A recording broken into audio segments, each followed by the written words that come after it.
Been told, and John can actually attest to this a little more than we can since he's in the school system, that tonight they are going to be cracking down on everything, right? Yes, Tell us sir. about that, John. Yeah, the OHSA is sending out people just to make sure that their compliance officers make sure that people are socially distanced and wearing their masks and so forth. So we're one of the sites tonight, and if it's anything like last week, our crowd was great, our kids were great. So hopefully we do the right things, because some of the penalties are scary. So you want to do the right things. We don't want Chad Byrne to go to jail, no, right? And we don't want a big fine for Chad Byrne, although he's got a lot of money. But we do want to, we want to have football too. And I think they're at a point where every week is a gift, and so we're happy to be here, and we don't want to lose it because of poor behavior by anyone. So let's all do the right thing. And if you're here tonight, wear your mask, social distance. Do the right thing. And Scott, stay between the 10 and the end zone. Yeah. Okay? Yeah, I will. 10 and the 10 and the 10 and the 10. Okay. I get it. Good luck. All right. Hey, the captains are meeting. I'll come back to you for a report here in just a little bit. We'll take our first time out. When we come back, John, we're going to relive last week's big victory over Oregon Clay. We are about 24 minutes away from kickoff here tonight at Don Paul Stadium. It's the Little Giants and the Trojans of Findlay. Week 2, both teams come in 1-0 overall and 1-0 in track play. You're listening to Fremont Federal Credit Union High School Football on Eagle 99. This is the UIS Insurance and Investments pregame show. Trusted advisors for all your insurance needs. We are counting you down to tonight's kickoff on the BAS Sports Radio Network. UIS Insurance and Investments protects what you love and provides security when you need it most. They're a full-service independent insurance agency with a hometown attitude, dedicated to providing the best coverage and service possible. UIS Insurance and Investments support area schools and communities with local offices in Northwest Ohio and Southeast Michigan. For more information, go to uisprotect.com. That's uisprotect.com. UIS Insurance and Investments, trusted advisors for all your insurance needs. Tri-Motors is always here to help satisfy your transportation needs. For service or sales, you can count on Tri-Motors. Come on in. They're open, or feel welcome to call, text, or email them. Right now, on the purchase of most 2019 and 2020 new Ford vehicles, Tri-Motors has 0% financing for up to 84 months. Yes, that's no interest for 84 months. This offer and other incentives on purchases and leases are available right now. So stop by today and see what they can do to save you money. In addition to existing incentives, Tri-Motors is newly announcing an extra incentive of $1,000 bonus cash in addition to other incentives to all first responders, military personnel, and medical professionals. Your service is greatly appreciated. If your current vehicle is due for prevention maintenance service, ask about specials on oil changes, brakes, tires, and batteries. Tri-Motors is celebrating 90 years in business as a family-owned and operated dealership on State Route 19 in Oak Harbor and still doing business in a neighborly fashion. Check them out online at trimotorsales.com. Try before you buy. Feeling a little sleepy? Let Decker's Furniture and Lady Americana mattresses keep you from counting sheep. Decker's Downtown Tiffin. I think it's just vapor. Vaping is safer than smoking, isn't it? One vape pod has as much nicotine as one pack of cigarettes. Get your head out of the cloud. Talk to your kid about vaping. Visit talkaboutvaping.org. Brought to you by the American Lung Association and the Ad Council. Fremont Federal Credit Union High School Football. Eagle 99. Eagle 99 WFRO. Running back is Jordan Petaway to his right. Man in motion is Owen Gibbs. They'll give to Gibbs, and he'll be brought down in the backfield right away. Great penetration by the Ross Little Giant defense. And leading the way was Marcus Peters, also in there, number 72, Ethan Green. Great penetration on first down by the Little Giant defense. Yeah, Ethan Green, Marcus Peters, I think are going to be factors. Marcus had a real good year last year. Ethan, he just got offered from Akron. I heard that, yes. Tackle. They'll go back to Barnett off the left side. 4, 3, 2, taking the pile down toward the end zone. Is he in? Oh, he's right at the goal line. Wow, that was close. And again, Scott Logan's right down there. Scott, how close was he to getting in the end zone? His knee got down on about the 1/2 yard line, so it's a good spot. Thank you, Scott. Here we go. 3rd and goal for the Little Giants at the 1. Might be the goose and go with Holmes. Caden takes it. He's trying to get in. Touchdown, Little Giants. Here's Heinschel on 3rd down. It's picked off by the Little Giants at the 45 to the 40.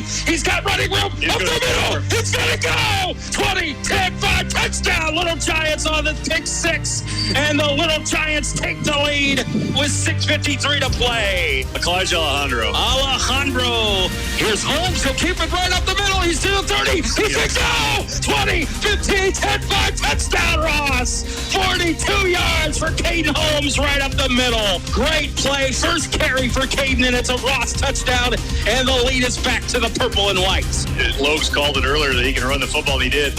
Jonathan, right up the middle. That's a first down and more. 40, 45. He's up to the 50. He breaks another tackle. Here we go. 30, 25, 20, 15, 10. Oh, down to the 5-yard line. Jonathan Shimanowski with a huge run off the left tackle. That's a man-sized run right there, because he could have been down about 2 or 3 times, and he just continues to keep his body going forward. We'll do the math in a minute. In the Fremont floor covering red zone, ball down at the 4-yard line, but Shimanowski just made the earth rumble underneath him as he ran it up the sideline. Ross can take a 2-score lead here with 3:08 to play. Here's Holmes. He'll take it himself. Left side, trying to get to the goal line. He is in. Touchdown, Fremont Ross, and they take a 2-score lead. Here's LeBron's right up the middle. Has the first down. Dives for the end zone. Touchdown, Little Giants.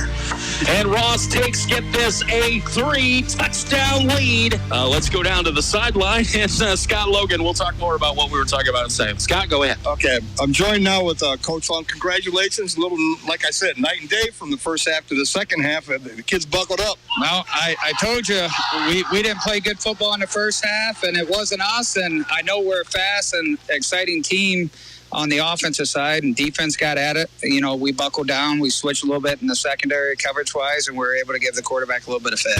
Fremont Federal Credit Union High School Football. Eagle 99. Eagle 99 WFRO. And welcome back in to Don Paul Stadium. Senior night here on week number 2 as the parents of the athletes are being introduced as we speak. A look back on week 1. What an exciting week it was, John. Ross 14-13 at the half. Chad, on our halftime interview with Logues, was not happy at all. And they really had a different mindset offensively, punching it down their throat, defensively really limiting what Clay did in the second half then. It was a tale of two halves, and I think we got a chance to see some real growth. And I was thinking about this all week because like we talk about, I feel like, often we're glad to be here, and so I'm probably more excited. But you lose sight sometimes with the fact that this team is still so young. Mm-hmm. I remember back when Logues talked about the Pete's Boys team, Derek Eisman, Chris Simmons, the 2 Big Ten football players, both played JV a lot of their sophomore year, and kids are just fast-tracked more now. So we had a lot of freshmen playing, and I think you saw some real growth in them from last year to this year, but even from the first half to the second half. So it was nice to see that progression, and now they're going to need to progress even further because obviously Findlay, high expectations, lots of talent, going to be a true test tonight. This is a very talented junior class, much like our sophomore class is ultra talented, so is theirs. You've seen it on the basketball court, but we saw it on the football field last year. Unfortunately, their quarterback, Max Roth, was injured in the Fremont-Ross game in the first half, and then he lost the rest of the season.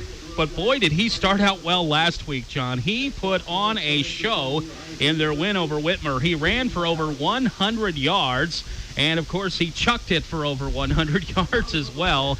So we got 2 pretty good quarterbacks here with Roth for Findlay and, of course, Caden Holmes for Fremont-Ross, the sophomore. Yeah, two really good athletes in this conference. Max is an incredible athlete, period. He's a good basketball player. I think if we took him bowling, he'd probably roll 200. He can just do a lot of things. He jumps well. His dad's new superintendent there and was a Margaretta guy, so he's got some area ties. Graduated from Sandusky St. Mary's. But, Caden and I think we're going to see 2 of the premier quarterbacks in the area. And, it's going to be a test for both defenses to be able to try to contain, because they're both dual threat possibilities. They can run it, they can throw it, they can do a lot of things. Now, last year, this team was basically a spread look, 5 wide and the quarterback. They've kind of switched what they're doing. They love to run the football. They had 4 guys tote the rock last week, and they ran for over 300 yards. And their new head coach is Matt Pease. He is a 1999 Bowling Green State University, or actually Bowling Green High School graduate who went on to play at Kent State. Later coached in the NFL. Of course, Dean Pease is his father. He coached 2 years with the Tennessee Titans, and now here he is at Findlay, and he takes over a big crop of athletes for his first head coaching job at the high school level.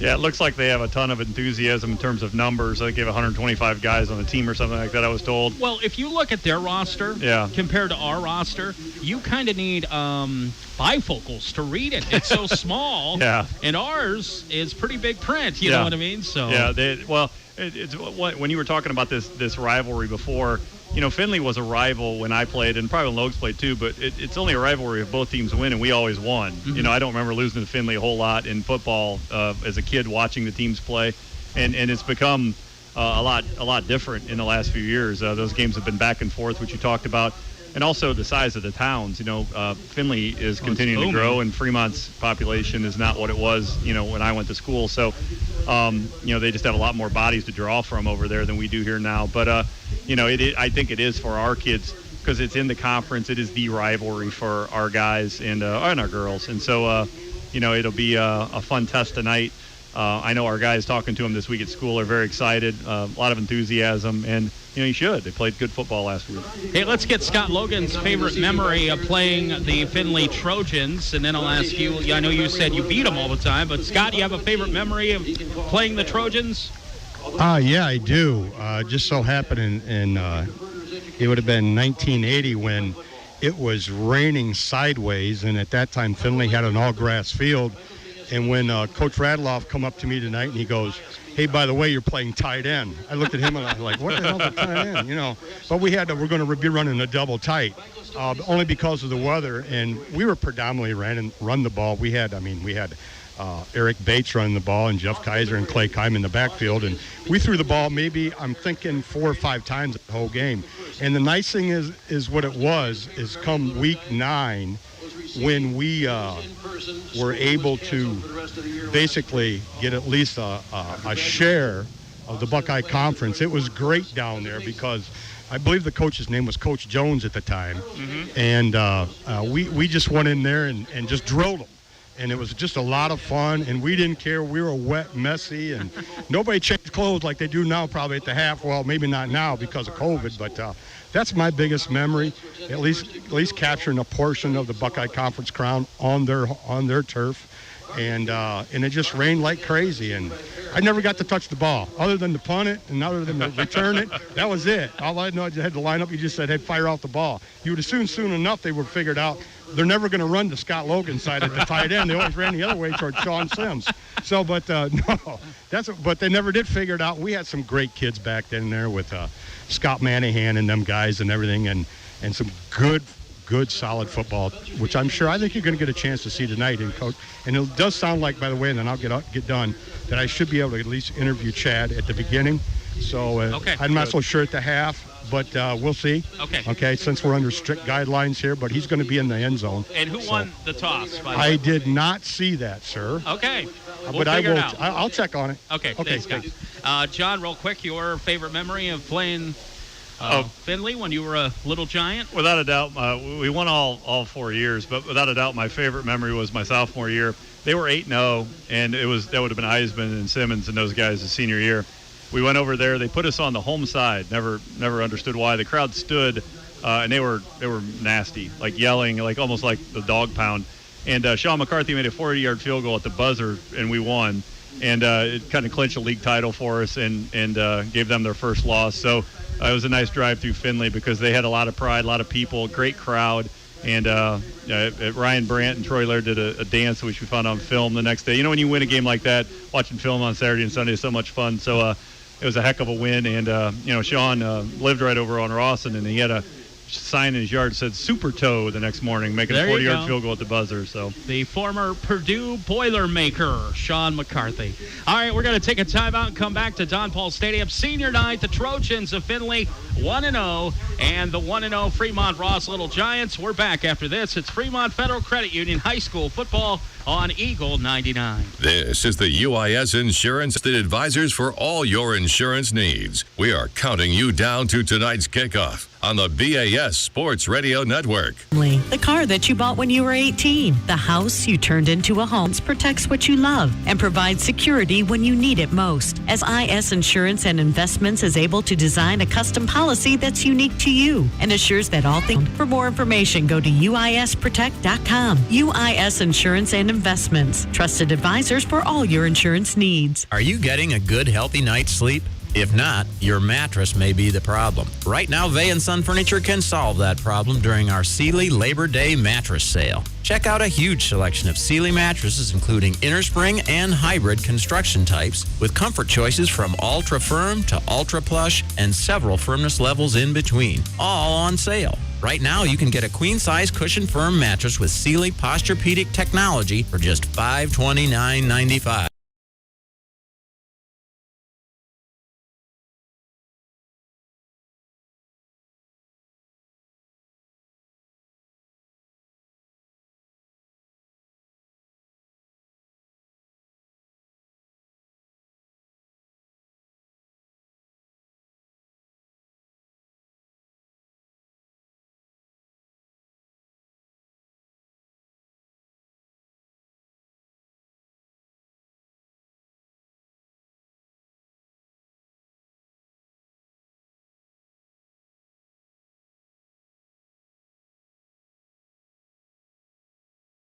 Union Auto Show Series event number 3.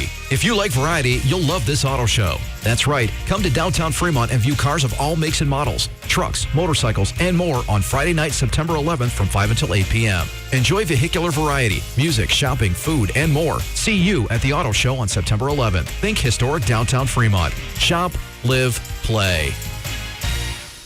Fremont Federal Credit Union High School football. Eagle 99. Eagle 99 WFRO. And welcome back to Don Paul Stadium. Kyle Knight tonight with your play-by-play. John Cahill up here in the booth with me. Scott Logan on the sideline. And thanks to everyone tuning in tonight on Eagle 99 and on our stream. And those of you also watching the YouTube channel who can hear the broadcast tonight of Eagle 99. Now, Scott Logan just texted me to say Findlay did win the toss but deferred, so Ross will have the football to start here tonight. Quickly looking back at last week, Caden Holmes 15 of 19, 109 yards passing. The leading rusher, Jonathan Szymanowski, 9 carries, 96 yards. Of course, that big 71-yarder. And Bryson Hammer, one of our players of the game, 7 receptions for 50 yards. Szymanowski also a Fremont Athletic Booster, Fremont Ross Athletic Booster player of the game. We are going to take a timeout while they play the national anthem. We'll come back with the head coach, Chad Long. You're listening to Fremont Federal Credit Union High School football on Eagle 99. This is the UIS Insurance and Investments pregame show. Trusted advisors for all your insurance needs. We are counting you down to tonight's kickoff on the BAS Sports Radio Network. UIS Insurance and Investments protects what you love and provides security when you need it most. They're a full-service independent insurance agency with a hometown attitude, dedicated to providing the best coverage and service possible. UIS Insurance and Investments support area schools and communities with local offices in Northwest Ohio and Southeast Michigan. For more information, go to uisprotect.com. That's uisprotect.com. UIS Insurance and Investments, trusted advisors for all your insurance needs. Breathe with me, Kathy. Ray, what are you doing? You said we need to get ready for labor. Oh, Ray, I said we need to get ready for the Labor Day sale at Crane's Mattress. You never listen. You mean all the big discounts on all of our Made in America mattresses? Finally, you are listening.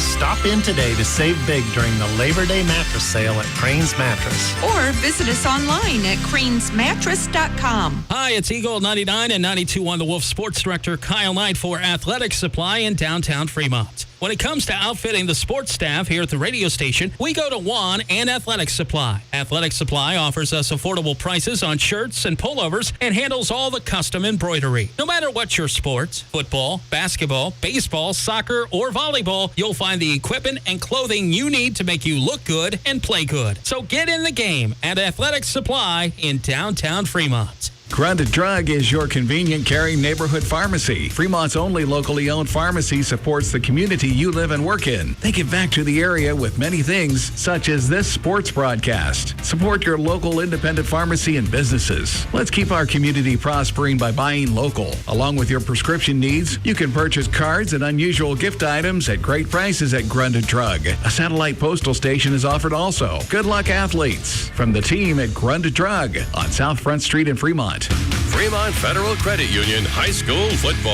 Eagle 99. Eagle 99 WFRO.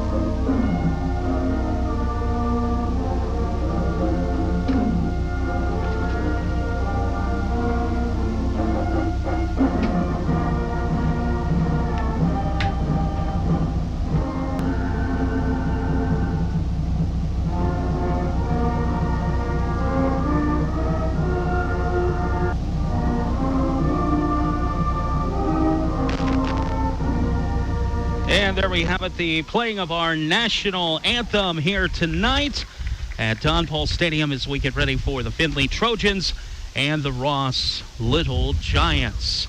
And Scott, I'm going to leave your microphone open, and when you're ready, just let us know, and we'll take off with Coach Long.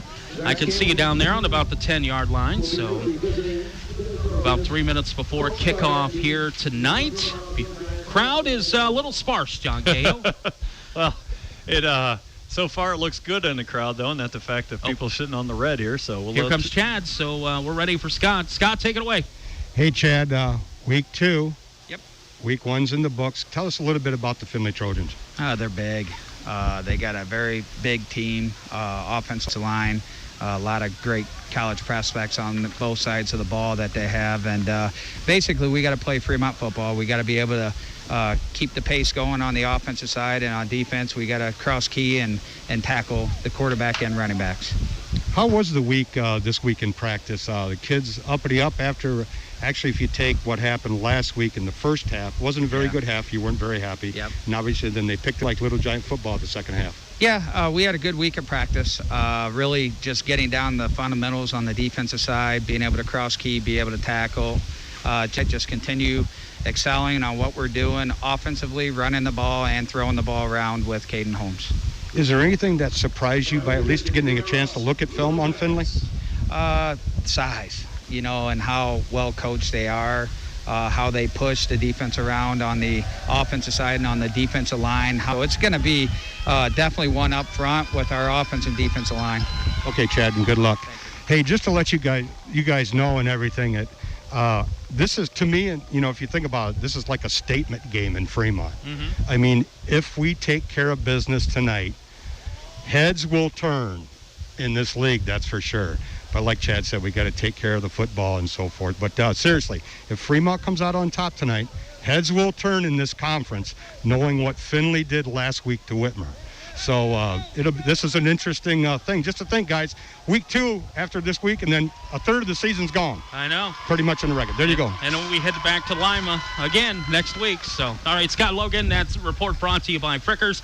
They made their way through the banner. It said, I believe, our team, our field, our seniors, or something like that. I can't throw on Don Paul Stadium, Harmon Field here. So, John, what's your biggest, obviously this is a big team. So they want to run the football on us. What is your keys to victory here tonight for the Little Giants? I think, just watching them in pregame, and we talked about their size, but they're big, and we're going to have to be able to defend the run. These games, they lined up in a lot of I formation, old school football, and, if it's helmet on helmet, you've got to be able to stop the run, and everything bases off of that. So if we can stop the run defensively, and then I think, big plays offensively. Can we do some things offensively like we did in the second half against Clay? So Logue said this well. It's a little bit like the Chuck Lindsey, Rob Lytle teams back in the day. The 60s, we weren't a very good football team. We didn't have a lot of success. And they beat Sandusky in a huge upset, and all of a sudden it led to the 70s and the 80s, and all of a sudden we're, winning 8-9 games every year. So, it's a night tonight where you can really make a statement that we're here and we're for real.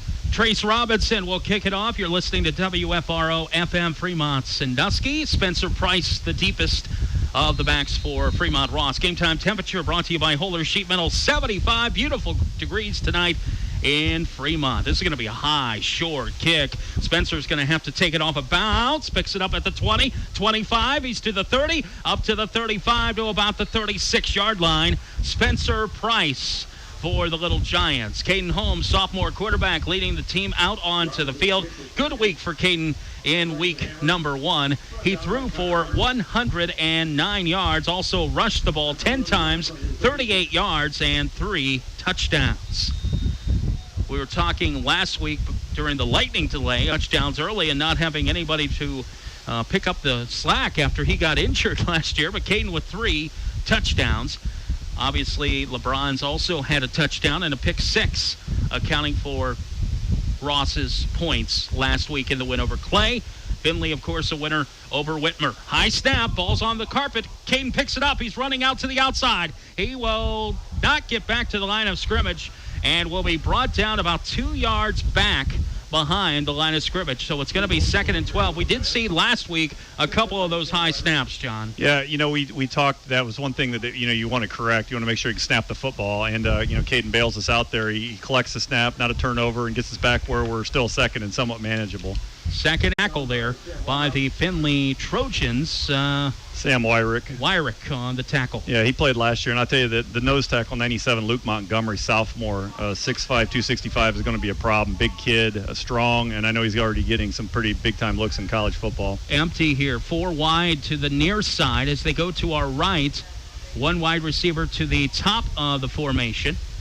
Holmes, the lone back in the backfield, 10-28 to... And you feel like this is a big play early on here. If you make something happen here, obviously you're going to have a ton of momentum. So see what Coach Baptista draws up here. Ross has 4 plays. Only 1 have gone for positive yards, but that one went for 42. Here's Holmes on 4th down, looking, throwing. It's going to be, in and out of the hands of the target, Spencer Price. And that'll be a turnover on downs with 10:15 to play in the opening quarter. Yeah, Caden threw a beautiful ball there. Tough catch, you're in traffic. But it's one I'm sure Spencer, the athlete he is one I'm sure he'd like to have back because it's, as a receiver myself and like Logues, if you touch it, you feel like you should catch it. But tough catch, good ball. Did flip field position. So, that's true. You put them in a negative situation. And now, all the size that we've talked about here, you've got to come out, defend the run, and also be aware of the athletes these guys put out there. They've got a lot of them. Well, the biggest athlete is their quarterback. He's a junior, Max Roth. He threw for 99 yards and 2 scores. He ran for 129 yards. They come out in an empty formation, and they send Ireland in motion, rolling right, throwing it up, and it is picked off by Ross at the 50, bringing it back up to the 45, and Ross is going to have great field position. Spencer Price with the pick, and Ross has their 2nd pick in 2 weeks. And that's great field position for the Little Giants. Let's go down to Scott Logan. And that was nice to see there, Scott, to get that interception right away. Yeah, it surely was. After, and the play down here on the 4th down, that's should have made that catch, but it was a good job by the defense. And our defense made a play, and that's what it's all about. 1st and 10, ball at the 44 of Findlay. 2nd possession for Ross. So the first play for Findlay is a turnover on the pick, and Price came up with it. Kalijah had the big pick 6 last week. Holmes is going to hand off to LeBron's off the left side, fighting forward all the way down to the 41-yard line. That'll be a gain of 3. on first down for the Little Giants. 9:53 to play, opening quarter. No score, second possession for Ross. Again, on their opening drive, they had one positive play, but it was a 42-yard pass play from Holmes to Bryson Hammer. I really like the set we've come out here. A little offset eye. Carson Clark, who's a big, strong young man in bronze. And you know, we talked about their size. Let's go after them a little bit. Back to LeBron. I really like the set we've come out here. A little offset eye. Carson Clark, who's a big, strong young man in bronze. And you know, we talked about their size. Let's go after them a little bit. Back to LeBron's. Now it's going to be a pitch back to the quarterback. Ooh. Holmes. He's hit it. He throws it downfield, and it is incomplete. Almost picked off by Justin Roth. Holmes got hammered when he threw that football. Yes, he did. Yeah, I mean, we were at flea flicker there, and he stood in there, you know, and that's when you're a quarterback, which I was in flag football, which this doesn't apply as much to, but to stand in there when you've got that kind of pressure, that takes guts, you know, not to see the rush. And he stood there and threw a ball where we had a chance to make a play, but good job by Findlay there, good pressure and good coverage. I cannot remember the last time I saw a flea flicker in high school football, but we just did. 3rd and 7 for Fremont Ross. Clock stopped on the incompletion. 9:24 to play, opening quarter, no score. Findlay in the whites. White pants, white jerseys, white helmets. Ross in all gray tonight and white helmets. Holmes needs to get rid of it, and he'll be sacked back at the 47-yard line. So great penetration by the Trojan defense, and Ross will have to punt here with the ball back at their own 47. That'll be a big loss. That'll be 16-yard loss on the play. Yeah, they got real good pressure there, and it was quick. You know, he didn't have a lot of chance to really see much there, and he's just kind of taking the snap and getting hurried right away. So Holmes will punt it as he stands on his own 34-yard line. Line of scrimmage is the 47. No score here early. Holmes, spiraling kick taken at the 20, up to the 30. Makes a couple man miss and then brought down at the 34-yard line. So on the return for the Findlay Trojans was Wyrow that time, and it'll be their second possession. They went 1 and out last time with a pick, and we really didn't talk about the play. They were trying to throw it over the defensive back to one of their slower receivers, and Spencer Price made a beautiful read. Yeah, and picked it off. Yeah, great play to get it back after, you know, he had that catch that maybe he could have made, and so Spencer steps right back up. It's interesting, we talk all about their size, and they went 5 wide and 5 wide again. Yes, Roth will throw it to the flat. It's caught at the 30, up over the 40, and close to the first down. Just a little pitch and catch there. On the reception for the Trojans was Ben Ireland. He was so impressive last year, Ben Ireland. I thought he was one of the better skill guys we saw. You know, St. John's had all of that plethora of talent on the perimeter. But Ben Ireland did a lot of really good things, and I know he's a heck of an athlete, and they think a lot of him over there. 2nd and 2 for Findlay. They are going to run the ball for the first time here tonight, and they'll run it for a first down off the right side, up over the 45 to the 47-yard line. Alex Tice on the carry. And that'll be his, you know, of all the backs, he ran for the fewest yards of all of them, but he gets the first carry here tonight. Yeah, it's interesting, you know, rule thing here. Now they're going no huddle, so the center grabs the ball and just takes it to where the beanbag is. You know, last week both teams huddled a little bit, so it's interesting to watch. Both teams have 1 first down in the football game. Ross via the pass, and for Findlay via the rush. Just knocking on the door of Little Giant territory from the 47. Roth going to throw it left side. His man is beaten, but he overthrows the intended target, Ireland. Boy, he had several steps there on Bryson Hammer, but it's an incomplete pass. Brings up 2nd and 10. Yeah, I think that's Spencer, actually. Spencer Price. Was it? Three, okay. Yeah. Okay. Ireland is a legit athlete. Like, he can do a lot of things, and Spencer can run. Like, he's fast, and he probably had 4 steps on him, you know, just overthrew it a little bit. So, you know, get out of there with nothing, though, so it doesn't hurt anything, and step right back up, make a play here. Yeah, Bryson's on the far side, and we're going to have a penalty flag with the man in motion. Trace Robinson was the man in motion, legal procedure, and that'll be the first penalty for Findlay, and get him back to the 42-yard line, so it's going to be 2nd and 15 7:51 to play. Beautiful night for football. Oh, it couldn't be any better. I know, it beautiful. is wonderful. I just wish we had some more fans in the Yes. stands, but that's all right. A lot of people watching on the YouTube stream. Handoff right side. Oh, nice tackle after a gain of a couple.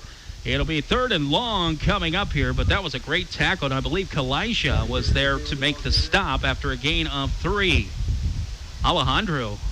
Yeah, stepping up there, and I'm not sure where he came from because he's like a outside, but I don't know, corner blitz, but big play, and now a 3rd and long here for Fremont Ross. Get the defense off the field. This is big. 3rd and 12, 7:23 to play here in the opening quarter. No score. Findlay with the football. Ross had 2 possessions. Couldn't do anything with it. Throw to the flat. Over the middle, 50, 45, first down and more, and a first down up to the 34-yard line. Nice little pitch and catch. A.J. Adams with the run. That'll go for 15 yards and a first down. It was a well-designed play, a little bubble screen there. And Adams is, he hasn't played football since I've been back in Fremont, but he is one of the premier athletes in the track, 6'4", runner, jumper, and he looks good out there in pads. Unfortunately, he's in Findlay, but. Toss back to the running back, Tice, and stretched out by the Little Giant defense. It will be a gain up to the 29-yard line, so gain of 5 brings up 2nd and 5 for the Trojan offense, as they have used Tice as their featured back so far. Last week, Isaac James was their second leading carrier after quarterback Max Roth. Yeah, Findlay's really playing fast offensively here. I mean, they're quick, getting to the line and calling plays and going. Tice again, the lone back to the right of Roth, trips to the top of the formation. Max rolls that way. He could run it, throws. There is a flag. It's incomplete. It was dropped by the tight end. Holding. And this will come back 10 yards. So Ross holding their own here. This will make it 2nd and about 15 after they mark off the penalty. Second penalty of the ball game on the Trojans for 15 yards in total. That was a good call, too. Ethan Green there getting upfield. And, he's one of those throwback kind of guys where he does a lot of things. He I believe, is the second-ranked wrestler in Division I in the state this year going into his junior year. But he got good outside feel on that, kind of kept it in. And then once the quarterback broke contain, they had to hold him to keep him off of him. So good job by Ethan, again, backing him up here. And, we had him behind the chains before. Now it's only 2nd down, but defensively got to make a stop early on here. And, you get a pick on the first one, keep him out of the end zone early, and keep belief. 2nd and 15. They'll send Ireland in motion. They'll give to Ireland, trying to get the corner over the 40, over the 35, run out of bounds on that far sideline right at the 35. So that'll be a gain of 6 for Ireland. And again, it's going to be 3rd down and long for the Trojans. By the way, so on that last play, when Roth rolled, and you don't know if he's going to run it or throw it, how hard is that for the defense? Well, it's really tough because he could definitely tuck it and go, and he's a heck of an athlete. But, you got to stay disciplined, especially if you're a DB, and stay on your receiver. Here we go. Roth breaks contain, goes outside, beats the defensive lineman up over the 25, and he's close to a first down. Don't know if he has. Yep, they're going to say he does have the first down. So they needed 11, and Roth ends up with 11 yards on the carry. And that'll be the 2nd first down for the Trojans, and they are just outside the red zone at the 24-yard line. Yeah, he's such a poised athlete, and he gets outside the pocket there, and he's under some duress, and he knows where he's at, he knows where he's going. I'm surprised that they marked that first down right away, or all the way on the other side of the field from the chains, and this official was like marking it right away. And they needed to get to exactly the 24 for the first down. That's why I wondered if they would actually look at it. Mm-hmm. Here's Tice. Nice. And, boy, the Ross Little Giant defense, and Ethan Green just brought him down in the backfield for a loss of 1. Green played well last week on both sides of the ball. Yeah, he's a legitimate problem for people, and you almost have to game plan a little bit because he's going against a real nice offensive lineman, I know, in Crutcher. Crutcher's a big kid, yeah. And he's only 6'9", 289 pounds, John. Yeah, but, Ethan, pretty big boy himself, too. So that's true. And he'll stay in the fight. Like, he's not the kind of kid who's going to get intimidated. They also have a tackle, 6'8", 349. Roth. Jonathan. Gets outside. He can run with it. He will. And he'll spin off a tackle up to the 16-yard line. They'll say 17 officially. So that'll be a gain of 7 for quarterback Max Roth. And right now they have entered the red zone, which, of course, brought to you by Fremont Floor Covering. And for the third time on this drive, John, it's third down, but they picked up some third downs nicely in pursuit of the red zone here. I formation for the Trojans. They'll give it to the deepest of the backs. He'll be hit initially and then fight off that tackle, gets a first down all the way down to the 6-yard line. That's old school football right there. They just, kind of an ISO where they pull the guard around too and did a nice job. Carson Clark actually got in there and somewhat blew that up, but just couldn't make the tackle. And I like Carson Clark and what he does. He's a tough kid out there. He makes he's around the football a lot. He's a good guy to anchor your defense. Baxter on the carry. They can get a first down at the 1-yard line. Findlay on the move, going to our left. They'll give it to Tice, and he cannot spin off the tackle of the defensive end on the far side. Gain of only 1 there. Good job of the Ross defense. And that'll bring up 2nd down and 9. Trying to see who was anchoring that side over there. Might have been Green again. 2nd down and 9, though, for Findlay. Ball at the 10-yard line.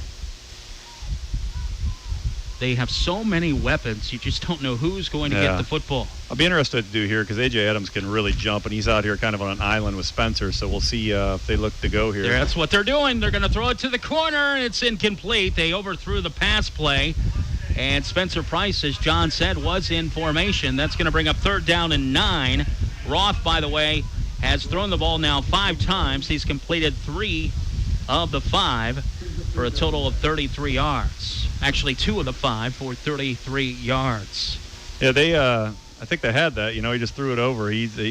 Adams, a big athletic young man, and fortunately for Ross, we get a break there. They'll go back to the flat. It's caught at the 10-5. Touchdown for the Findlay Trojans. Ben Ireland on the catch and run, and that's our first score of the ball game, and it comes on a 9-yard touchdown to Ben Ireland. Yeah, a lot of opportunities there just to make a play, and hats off to Findlay there. They made plays on 3rd down when they had to, and they kept that drive alive a number of times where it looked like Fremont could get out. So, we scored upon first last week too, and, we've showed some resiliency, right, so hopefully we show some resiliency here again tonight. All right, here comes the point after. Good snap, good hold. Kick is up, and it is good by Robinson. 7-0 our score. We're back after this. It's Fremont Federal Credit Union High School football on Eagle 99. Crown Battery, locally owned and operated, is pleased to support tonight's teams and takes this time to wish them luck for a successful season. The staff at Crown Battery recognizes the importance of teamwork both in and out of the classroom. That is why everyone at Crown Battery is a proud sponsor of not only tonight's broadcast, but a proud sponsor and contributor to our community, its athletic programs, and its educational infrastructure. Good luck and thank you from all the staff at Crown Battery, supplying you power since 1926. Who wants to win $10,000? Just stop into any Friendship Store location between now and Labor Day to purchase your $10 JDRF raffle ticket, where the 3rd place winner gets $1,000, the 2nd place winner gets $2,000, and the grand prize winner wins $10,000. Purchase your $10 JDRF raffle ticket now through Labor Day at any Friendship location for your chance to win. Visit 10kwin.com for all the details. All proceeds go to the Juvenile Diabetes Research Foundation. Fremont Federal Credit Union High School Football. Eagle 99. Eagle 99 WFRO. Here's Spencer Price. He's up over the 30 and out of bounds at the 35-yard line. Pretty good field position for Fremont Ross. That last touchdown means another $100 will be donated to Fueling the Cure thanks to Sunrise Cooperative. Fueling the Cure is a campaign for food-based research at The Ohio State University for those afflicted with cancer. For more info, go to thecure.org. 7-0. Findlay scores. We'll go to Scott after this play. 3rd possession for the Little Giants. Holmes will be in the pistol formation.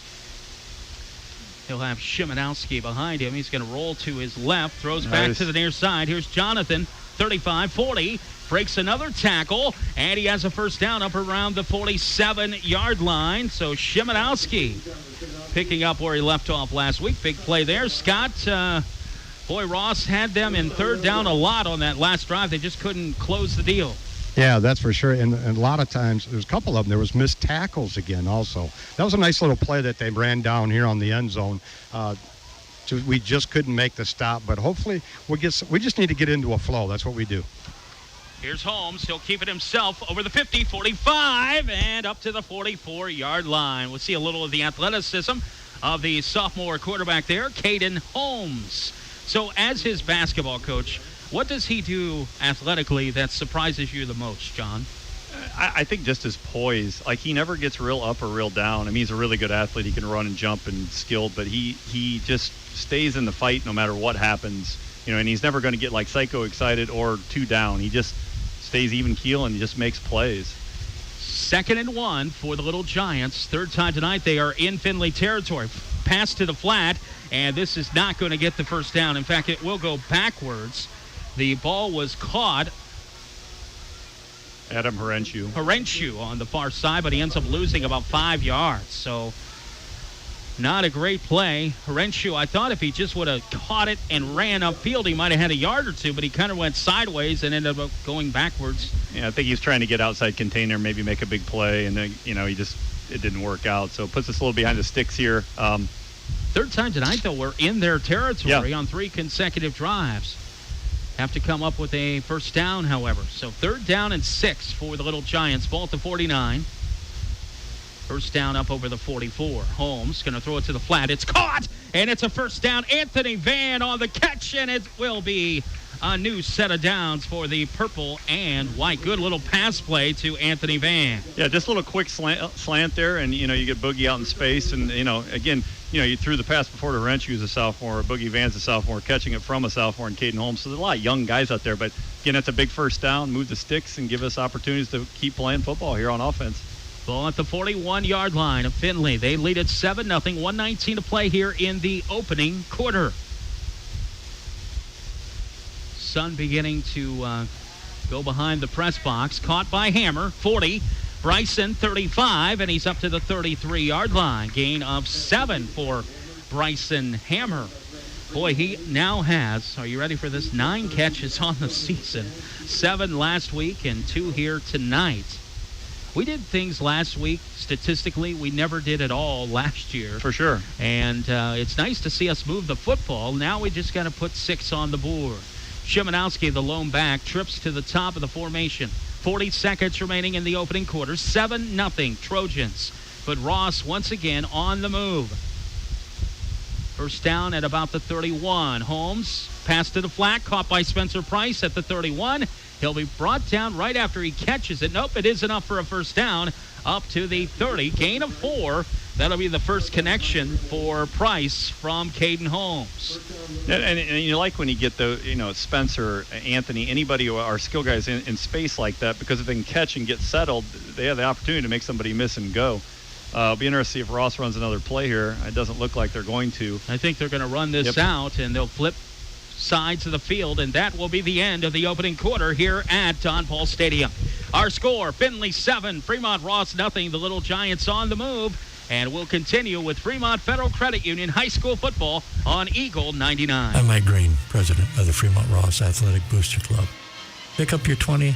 Join us on Facebook at Fremont Ross Athletic Boosters for monthly meeting updates and events. Go Little Giants. Hello, it's Pete with Sunrise Cooperative. By now, you know Sunrise Energy Division wants to be your first choice for propane. But it doesn't end there. We also offer a wide range of products and services. Bulk diesel fuel and gasoline, oils and lubricants, just to name a few. Serving everyone from homeowners to commercial fleet operations, construction, and industrial. We also offer a variety of contract options and payment plans to help your home and business run smoothly. Sunrise Cooperative. Success grows here. Fremont Federal Credit Union High School Football. Eagle 99. Eagle 99 WFRO. 12 minutes in the books from Don Paul Stadium. 7-0 Trojans. Ross 1st and 10 at the Findlay 30-yard line. Kyle Knight, John Cahill, Scott Logan back with all the action here tonight. Holmes in the pistol. Szymanowski behind him. Trips to the near side. One wide receiver to the top of the formation. That is Spencer Price. Holmes is going to run it himself. He'll be up over the 25 and hit out of bounds right about the 25, possibly 24-yard line. They'll say right at the 25. That's a gain of 5. I was looking at the first half statistics.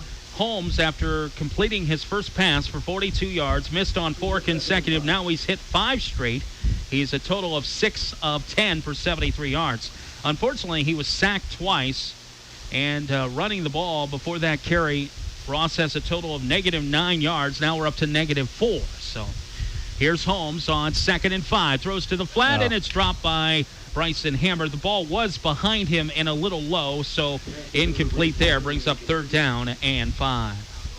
You know, one thing as an old receiver, and I think Lowe's could attest to this too, is it's hard to block in space. And it's one thing we've improved on a lot this year is, these bubble screens, Spencer, Bryson, Boogie, they're all Adam Herenchi. They're finding bodies and blocking well, and it's leading to a lot of decent little gains for us. The quarterback sweep, we did a nice job on perimeter blocking. So receivers doing a nice job, something that doesn't get looked at a whole lot, but a good job by them blocking downfield. 11:51 to play here in the first half. 7-0 Findlay, but Ross has it 3rd and 5 at the 25 of the Trojans. Szymanowski in the pistol behind Caden Holmes. Holmes looking, throwing left side, and way over in the intended target, Anthony Van, down in the end zone there. They were trying to run a post pattern, but just kind of missed the connection.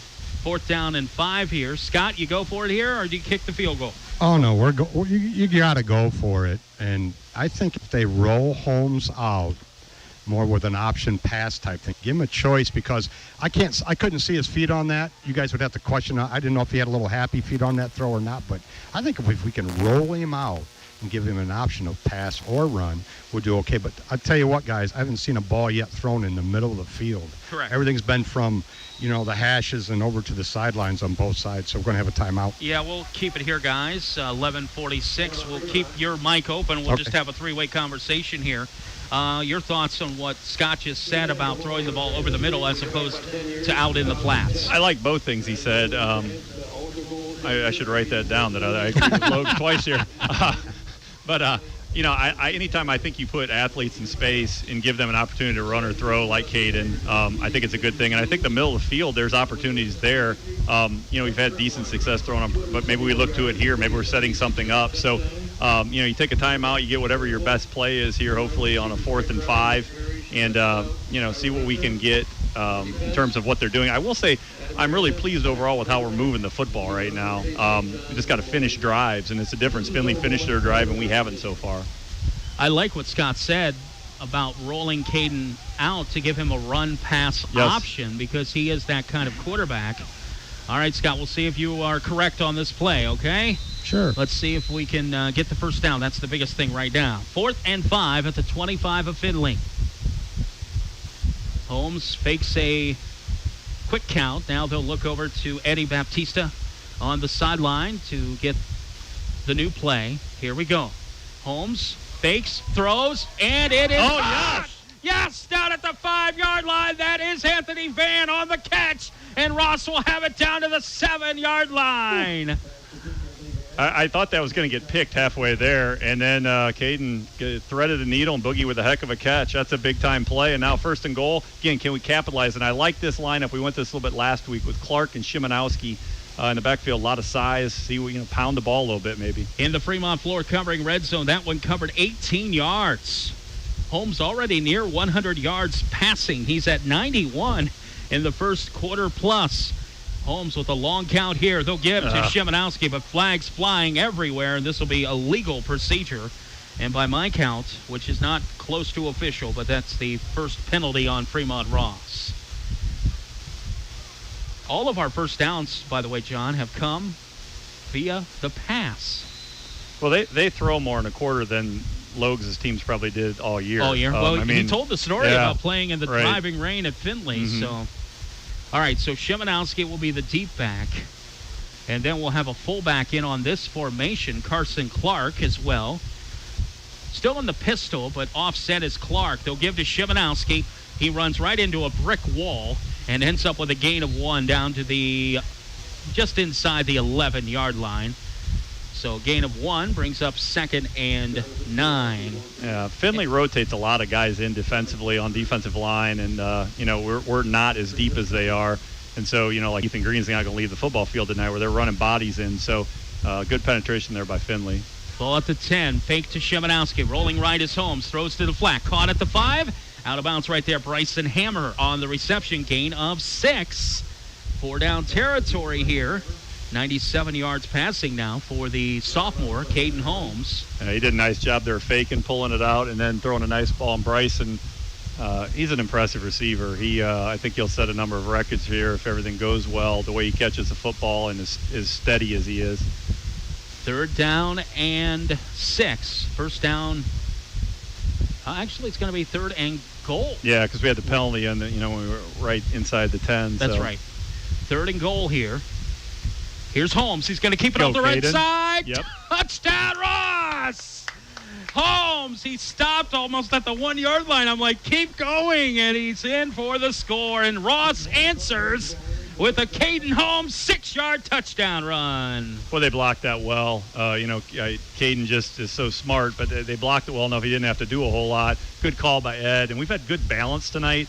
Rotating guys in and out. Bronze was in, then we bring Jonathan in. Extra points are big. We did a nice job here, but in a tight football game like this, you got to make kicks. And Aiden Carter.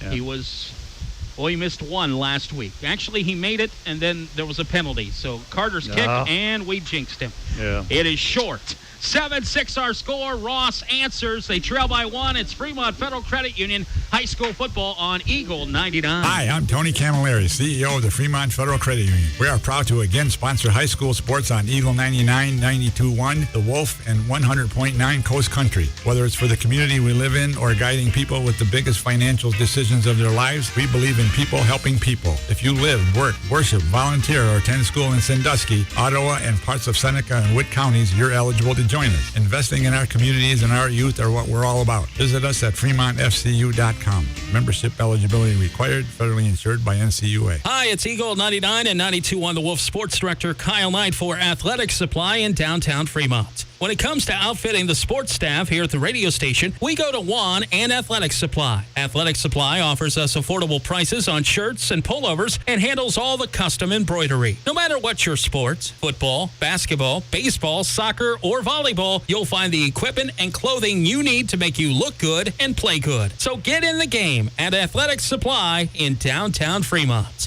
Fremont Federal Credit Union High School Football. Eagle 99. Eagle 99 WFRO. Carlos Pena about to kick this one off for the Ross Little Giants as the Giants answer. Big drive. Scott, hey, wow, that was great. They picked up the 3rd down, obviously, and the 4th down then, and ended up putting in 6 on the board. Big drive there. Yeah, it was a big drive. It's important, unfortunately we missed the extra point, but looks like we got a squib kick here. Picked up at the 27, dropped right there by the return man. So 10:23 to play in the first half. 7-6 Findlay. Now we have to come up with a defensive stop, John Cahill.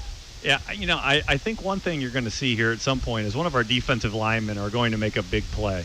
And I think, Marcus Peters, we haven't called his name tonight, he had a great year last year, made a ton of plays last week. So I think he's due. I think he's going to come in here and make a big play for us, strip the football, cause a fumble, something big here. You start to get that belief. Coming off last year, it's tough to have belief when you win one football game and aren't in very many of them. And right now, this is a, 7-6 football game in the second quarter.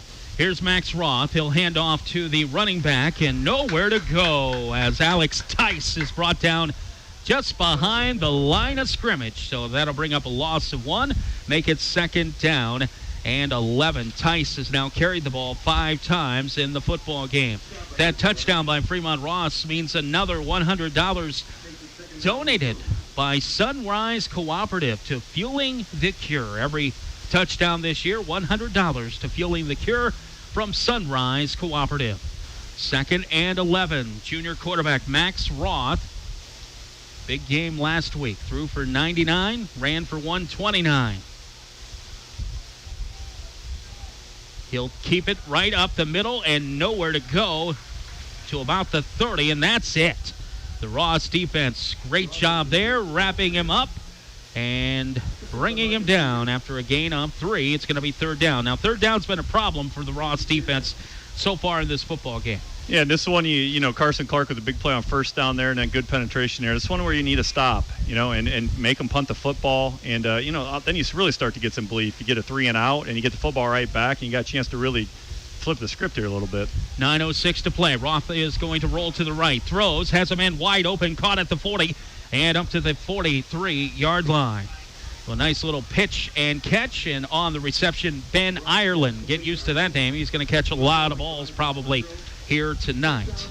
He's their version of Bryson Hammer, kind of their possession receiver.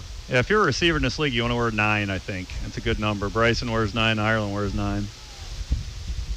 13 yards, first down. Tice falls down in the backfield, loses 2 yards. So we'll take it.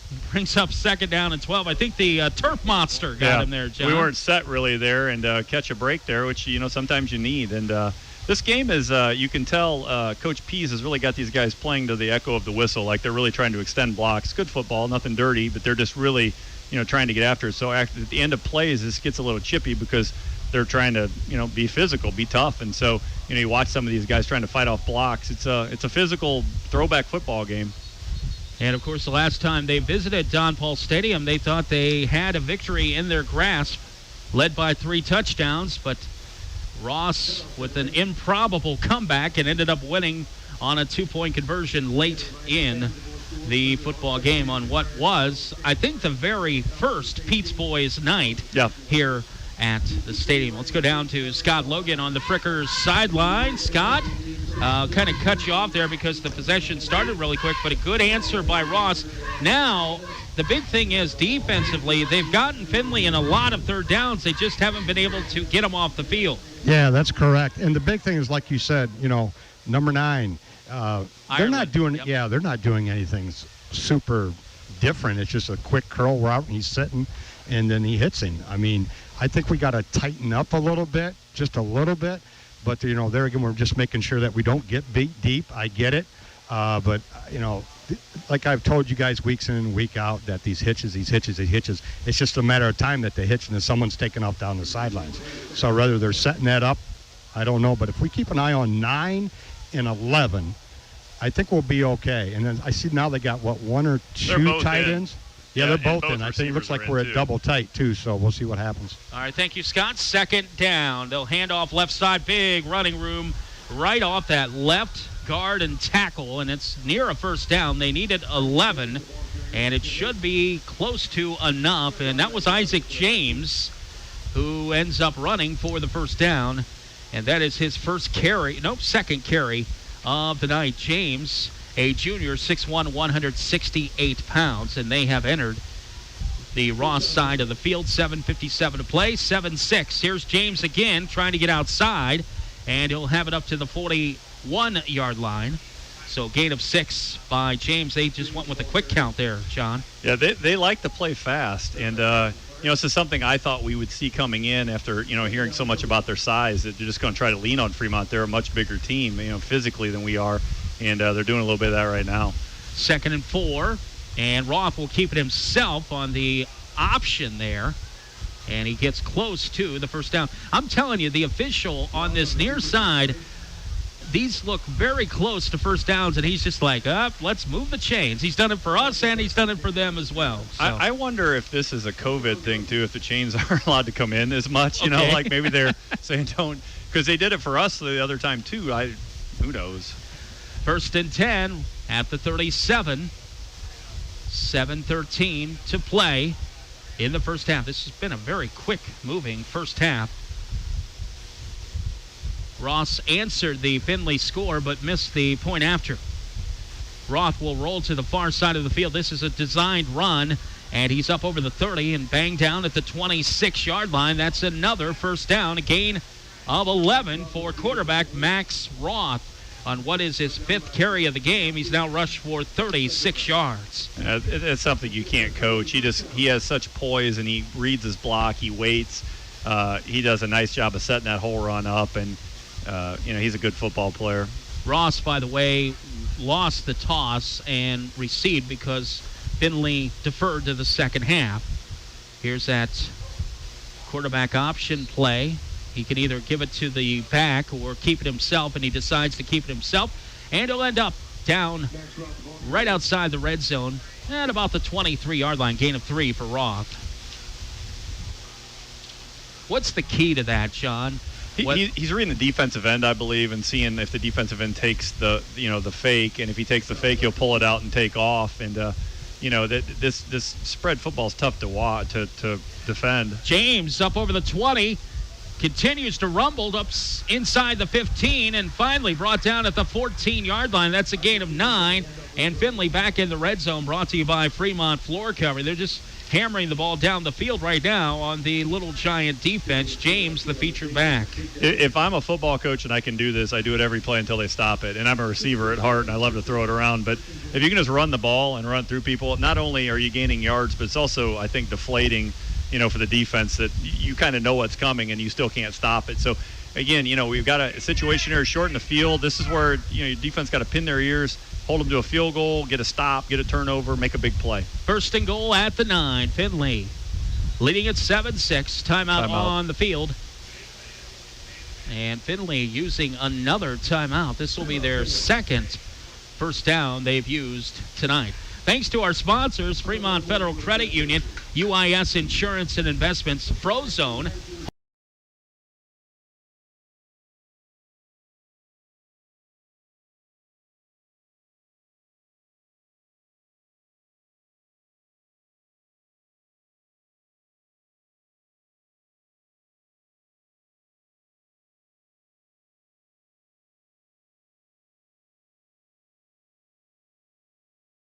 at Frickers in Fremont. All timeouts brought to you by Welty Insurance Group. The Red Zone tonight brought to you by Fremont Floor Covering. Tonight's player of the game brought to you by the Fremont Ross Athletic Boosters. Did you see that? Brought to you tonight by Eye Centers of Northwest Ohio. And every touchdown tonight, a $100 donation by Sunrise Co-op. Tonight's sponsors include Friendship Stores, Grun Drug, Burns Electric, Crown Battery, and Lodge & Sons Flooring America. Here we go. Quick timeout there. First and goal at the 9. Going toward the south end zone here at Don Paul Stadium are the Trojans. They send a man in motion. Roth will roll right. He's going to run with it. He can't get past the linebacker. Good job by the Ross Little Giants defense, and that was Szymanowski on the tackle. That's a tough tackle by Jonathan. He's in space there. Roth, great athlete. We've talked about it, a lot. And open field tackle like that are tough. Jonathan keeps his feet. That's a big-time tackle. And, Jonathan Szymanowski, for not having played football in a long time, my goodness gracious, does he make a lot of plays. In 2 weeks, he has made a season's full of plays. Ivan Drago, as the kids call him. Second and goal for the 13, and no running room for the running back, Isaac James, as Ross got great penetration right up the middle. Marcus Peters, one of those in on the tackle. And I think that's London Johnson, too, who is playing some defense now. And, boy, he presents some problems. He's another, this game, there's a lot of college football players that are a few years are going to be playing someplace on Saturdays. London 6'2", 315, and he gets in there and gets some penetration along with Marcus. So, again, can we get a stop here on third down? And big play. 3rd and 13. 3rd and goal from the 13. Roth will roll right, throws, and it's caught down at the 5, but it's 4th down. Now Findlay with the decision. The catch was made right down there at the 5-yard line, and looks like it was Terrion Ross with the catch. And I hear the coaches saying field goal from the booth next to us. That's the one good thing where we're at up here in the booth. The coaches for the Trojans or whoever the visiting team actually sit right next to us. So you can actually hear some things that they don't want us to hear, but we heard field goal there. So tough angle here. Very tough angle. This is from this near hash. Yep. So let's hope he misses. Oh, he blocked it. Go. And Ross has it at the 25-yard line. It's no good. Ross with the block. It was Szymanowski, according to John. Also, Elijah Alejandro. Wow, that was big for the Little Giant defense. Scott Logan, are you pumped up after that one? Oh, yeah, that was great. And you know what? even though they sucked up a lot of time on the clock on that, that was a beautiful job by Fremont. The snap was just a little low, and he fumbled with it just a little bit. It's all you need. And when the ball gets kicked, we were right on it. And I'm not so sure in high school, can you advance a missed field goal? I can't recall if you can or not, but the hop was there. But let's see if Fremont can put some points on the board. All right, thank you, Scott Logan. That report brought to you by Frickers of Fremont.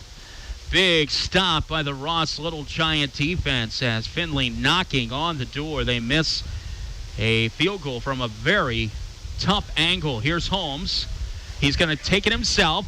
Breaks a tackle. He's up over the 30 and run out of bounds at about the 32-yard line. Caden Holmes for a gain of 16. Again, didn't look like there was a whole lot there, and Caden just kind of patiently waits. And, he just has an it factor. He sees things that, a lot of athletes don't see, and he waits patiently, finds the hole, and then almost gets out. 3:30 to play before halftime. Ross trails by 1. It's Holmes again. Breaks one tackle. And he's up to the 37. Little late hit coming at there, but no flag. That'll be a gain of 6 for Caden Holmes. Caden, by the way, 7 carries in the ball game, and this is pretty good. He's got 24 yards. That's after he was sacked on his first 2 runs for -18. So right. Caden had 3 rushing touchdowns last week. 3:06 to play, first half. 7-6 Findlay. Ross with the ball on 2nd down and 3. Trips to the top of the formation. They go toward the north end zone. Szymanowski stutter steps, trying to get outside, but no running room at all for Jonathan. He'll end up losing 3 yards on the play. His 2nd carry of the night, and this is going to bring up 3rd down and 6 for the Little Giants on offense with 2:40 to play.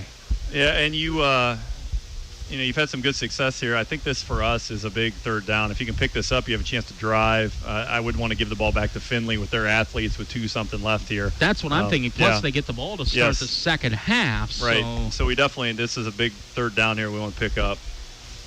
Caden taking time off the clock. It's 3rd and 6. Holmes throws, has a man wide open, and it's up over the 50 to the 45 to the 42-yard line. Great pitch and catch. Herenshu on the catch. Yeah, that was beautiful. He waited that out, gave a little pump fake, moved the defense, and then hit Adam Herenshu in stride, and Adam with a nice catch and run there.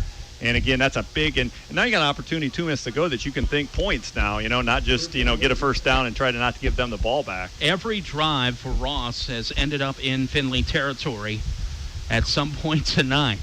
Hopefully we keep that going, but we need more points. 7-6 Trojans, 1:53 to play. The biggest part of that was the first down. Hopefully Findlay won't touch the ball before the start of the second half. Pop pass to the flat. Szymanowski dropped it. Incomplete. Good call. 2nd down and 10. Coaches wanted a fumble, but he never had possession of the football. Yeah, John tried to one-hand that. It was tough. I mean, Caden let him maybe a little too much there, and Jonathan tried to one-hand it and just couldn't bring it in. But I thought he had it enough that they might try to give it. But a correct call by the officials there. Clock stop 1:40. Got a lot of time here to work with. Spread the field. We just have so many skill guys right now that you have a hard time, really focusing. But Bryson Hammer right now, I think I like the matchup with him on this. And, they've got a lot of guys in coverage now. You might get Caden on a run again. 2nd and 10 from the 43. Holmes looking left side for Spencer Price. Caught at the 10, and he's down to the 7. Beautiful pass from Holmes to the senior Spencer Price. Big play for the Little Giants. Caden Holmes just makes people better. And there he looks the safety off. Spencer gets behind the defense, puts it right on the dot, and a beautiful pitch and catch. And opportunity here, a minute 20-something to go. We've got a real chance here clock's not really an issue as much now. Right. Base up and see what you can get. And we still have 2 timeouts left, too. So plenty of time. Holmes in the pistol. Szymanowski now is going to shift to the left of Caden. Clock is moving. 1:10 to play before halftime. Fremont Ross 6, Findlay 7. As we get close to the end of this first half, here's Holmes looking, throwing, caught, touchdown! Spencer Price from Caden Holmes on an 8-yard touchdown, and now they'll go for 2. Great play there. Great play. Spencer with a great route, gets good separation. Defensive back actually fell down off the move, and then Caden just puts it right on the money again here, and are going for 2, 12-7, a minute to go. I don't know if you could draw this up a whole lot better. And, we talked off the air a little bit. I thought after their first score, our body language looked blah. And, again, resiliency, the heart of a little giant here. We're fighting back, making plays, and, hopefully get 2-point conversion here and put this at a 7-point game. Holmes has thrown for 163 yards. That's his first touchdown pass of 2020. He has 4 rushing touchdowns to go with that. Timeout. Oh. Here we go. Rolling on Band Tackle, through the good, ball, Caden. and that didn't go anywhere. Well, they It's could run that incomplete. back. If Caden doesn't make that tackle, that could be going the other way for 2 points. So, yes. So 12-7 our score. We're going to keep it here. And we'll check in with Scott Logan. Boy, great drive there by the Little Giants, Scott. However, we scored maybe just a little too early. There's still a minute remaining. Yeah, there's a minute remaining, but I was just curious on the 2-point conversion call. I think that's something I keep in my bag for the second half, but that's just me. But anyways, it was a great job by Fremont Ross Little Giants in driving the ball. And number 22 for Findlay, basically, he stubbed his toe. He got caught flat-footed. Yep. Basically, when Price made the cut, it was just a matter of him getting the football and Price coming in with a touchdown. But it was a good little drive for Fremont. If you notice, Holmes is starting to run more. Yes. Okay, and I think that's the key what happened even last week. Holmes never ran the football first half at all. To your point, Scott, until week 10, he really didn't become a runner last year. No, he didn't. And the nice thing is, I know you don't want to put your quarterback out there to get hit, but good job by Fremont. Here's the kick. Great timing by Scott. It rolls and picked up at the 18-yard line. Running room, though, right up the middle. Oh, no, cutting to the outside, 50, 45, 40, only the kicker to beat. And he is finally brought down at the 15. We finally got somebody down there to catch the return man, Baxter, who takes it all the way to the 15. And that is not what we wanted there, John Cahill. No. And we just didn't cover the kick, and a good cut by him. But, Logs was talking about Caden. Caden last year ran for his life. He's a freshman, and we didn't block very well. I mean, he was under duress. Now he's in control. He sees what's going on. But just special teams plays, we're squib kicking, trying not to give up that kind of a return. And now put your defense right back in a negative situation.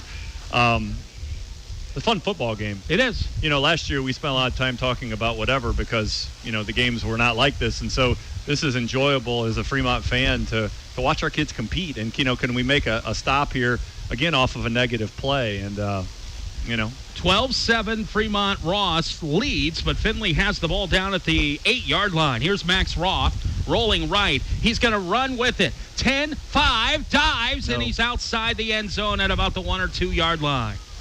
And the clock will be stopped as he did get out of bounds. I do want to go back to that touchdown pass between Caden Holmes and Spencer Price. That was the Did You See That of the first half moment to the game, brought to you by Eye Centers of Northwest Ohio. See 2020 in 2020 with a customized eye care plan from the Eye Centers of Northwest Ohio. Ball at the 2. They're going to give to the running back, and he is going to dive in for the touchdown. And I believe that was that Baxter? Or James. It's James for the touchdown. Boy, I thought we were going to hold him out, John. I really did. Findlay takes a quick lead back. That was a short-lived lead by Ross of 25 seconds. And the Trojans, after the huge kickoff return, make it 13-12. Yeah, special teams are big, and when you get a big play like that, it's tough defensively to come back out. But this game's going to test your mettle, and, it's a rivalry game. It's a competitive game. I think the big thing Fremont has to do is just continue to believe we belong, believe we can win, and get that winner's mindset, which is a challenge. When you coming off a season where you won one game or you're in a program that hasn't, won a lot in recent times, you have to believe that you can change this thing and that you're destined to do special things. And so a stop here would be big. 13-12. They're going to go for 2. Roth throws, caught, and there's the 2-point score. And that is caught by number 2, Justin Roth. So Roth to Roth. I believe they're cousins. Yeah. Yep. So Justin is the son of former Margaretta basketball coach, right? Justin's Aaron's son, who coached at Macomb, and he's actually an assistant coach on staff right now. And then Max is... I might have that backwards, I think you have it backwards. I do. You do. Okay. In fact, I 100% do, okay. now that I say it. Yeah. Aaron is Max is the quarterbacks. You had it right. Okay. By the way, why did the band get here at the end of the second quarter? Is this a COVID thing as well? I think they're just doing halftime. I don't think they do anything pregame. I'm not exactly sure on much of anything. If I can't get the Ross right, who I've known for 25 years, I struggle to probably figure out the band here. But it'd be nice to see them. Again, any kind of normalcy is a good thing. And well, we were wondering in the pregame why the alma mater and the national anthem were recorded. And then the band showed up about 5 minutes ago, and I guess they'll take the field here at halftime. So our score is 15-12 Findlay after the really quick drive after the big kickoff return. 2-point conversion gives them a 3-point lead with 35 seconds. If they can do it, why can't we do it? Let's do it right back Spencer's to them. back there. Here's a very short kick once again. Anthony Van, nope. Yes, he ran. Well, Szymanowski ran into Anthony Van, and Van basically got knocked to the ground by Ivan Drago there at the 25-yard line is what happened. And again, for those of you listening, the kids call Jonathan Szymanowski Ivan Drago from the Rocky IV movies. I told him I'm not a big fan. John is one of the nicest people I've known in my 51 years on this earth. Ivan Drago, the second movie a little more flattering, but also Drago lost in the first one. So John's a winner, and John's a nice person. Drago, not so much. Well, in Creed 2, he was a loser as well. True. Threw in the towel, actually. There you go. Yeah. So 33 seconds to go until halftime. 15-12 is our score. With Findlay on top, Holmes will take it himself off the left side, has some running room, and he'll run out of bounds. However, that's probably not what we want at this point after a gain of 6. Now, let's look at some numbers here. Holmes has run the ball 8 times for 27 yards. He's thrown the ball 18 times for 163 yards. He has his 4th rushing touchdown in the ball game and his first passing touchdown of 2020 here tonight. Now we have 2 backs standing right next to Holmes. They are going to throw it here. I like this. They're going to go long, and boy. This is going to be incomplete, intended for Spencer Price. And he was basically in double coverage. They had Gremling on him, and then the free safety came over to help out. And now that stops the clock with 23 seconds left until halftime. Findlay 15, Fremont Ross 12. Thank you for joining us on WFRO-FM, Fremont Sandusky. Kyle Knight, John Cahill, and Scott Logan. Don't forget, we'll be at Lima Senior next week. Get to take that road trip 3 years in a row, I was told. We're going to go back there next year as well. Yeah, if we win it, who cares, right? Right, exactly. Here's the handoff. Plenty of running room for LeBron. So he'll have the first down and more up to the 41-yard line. Ross still has 2 timeouts remaining. What were you looking at? He tossed the ball to the official because that's what you always do, and the official just gets out of the way because you're not allowed to touch the ball. That's a big first down, too, because I think if we don't get it, Findlay probably takes a timeout and makes us punt. And now, worst thing can happen probably is... Well, we're not running another play. That's going to do it. If we'll decide to run one here. Well, maybe. 4 seconds, 3, 2. They are going to run one more play. Holmes throwing right side. This is going to be picked off down at the 25-yard line, and that will be the end of the half. It's Braden Lane on the interception. And by my count, that is our first turnover of the year. So we had none last week, and this one comes at the end of the first half. So a very entertaining first half here at Don Paul Stadium. Findlay 15, Fremont Ross 12. It is halftime. We'll have our O&N halftime show. John and I will come back along with Scott. We'll have an interview. Oh, we're going to have Chad. We are going to get him. So let's go down to Scott Logan and head coach Chad Long. Scott, go ahead. Yeah, I'm joined with Coach Long. The first half-wise, we stumbled a little bit there on the kickoff, so to say. I never saw someone kick a football, and it just kept rolling round and round and round. Was that a design play? No. We were squibbing to the right, and it just took off and tailed to the left, and then we had one of our kids run down and tried blowing it up, but unfortunately knocked out 3 of our guys while blowing up the wall. So given the first half, how do you think the offense did? It took them, again, a little bit to get going. How do you think we did? Well, I'm going to be honest with you. I didn't think we did too bad once we got going, and we found some mismatches that we're going to exploit in the second half. Defensive, we just got to control the quarterback. He got outside us a few times. Number 9's a good ball player, and we just got to keep the quarterback inside the pocket. Okay, Coach. Good luck. There you go, guys.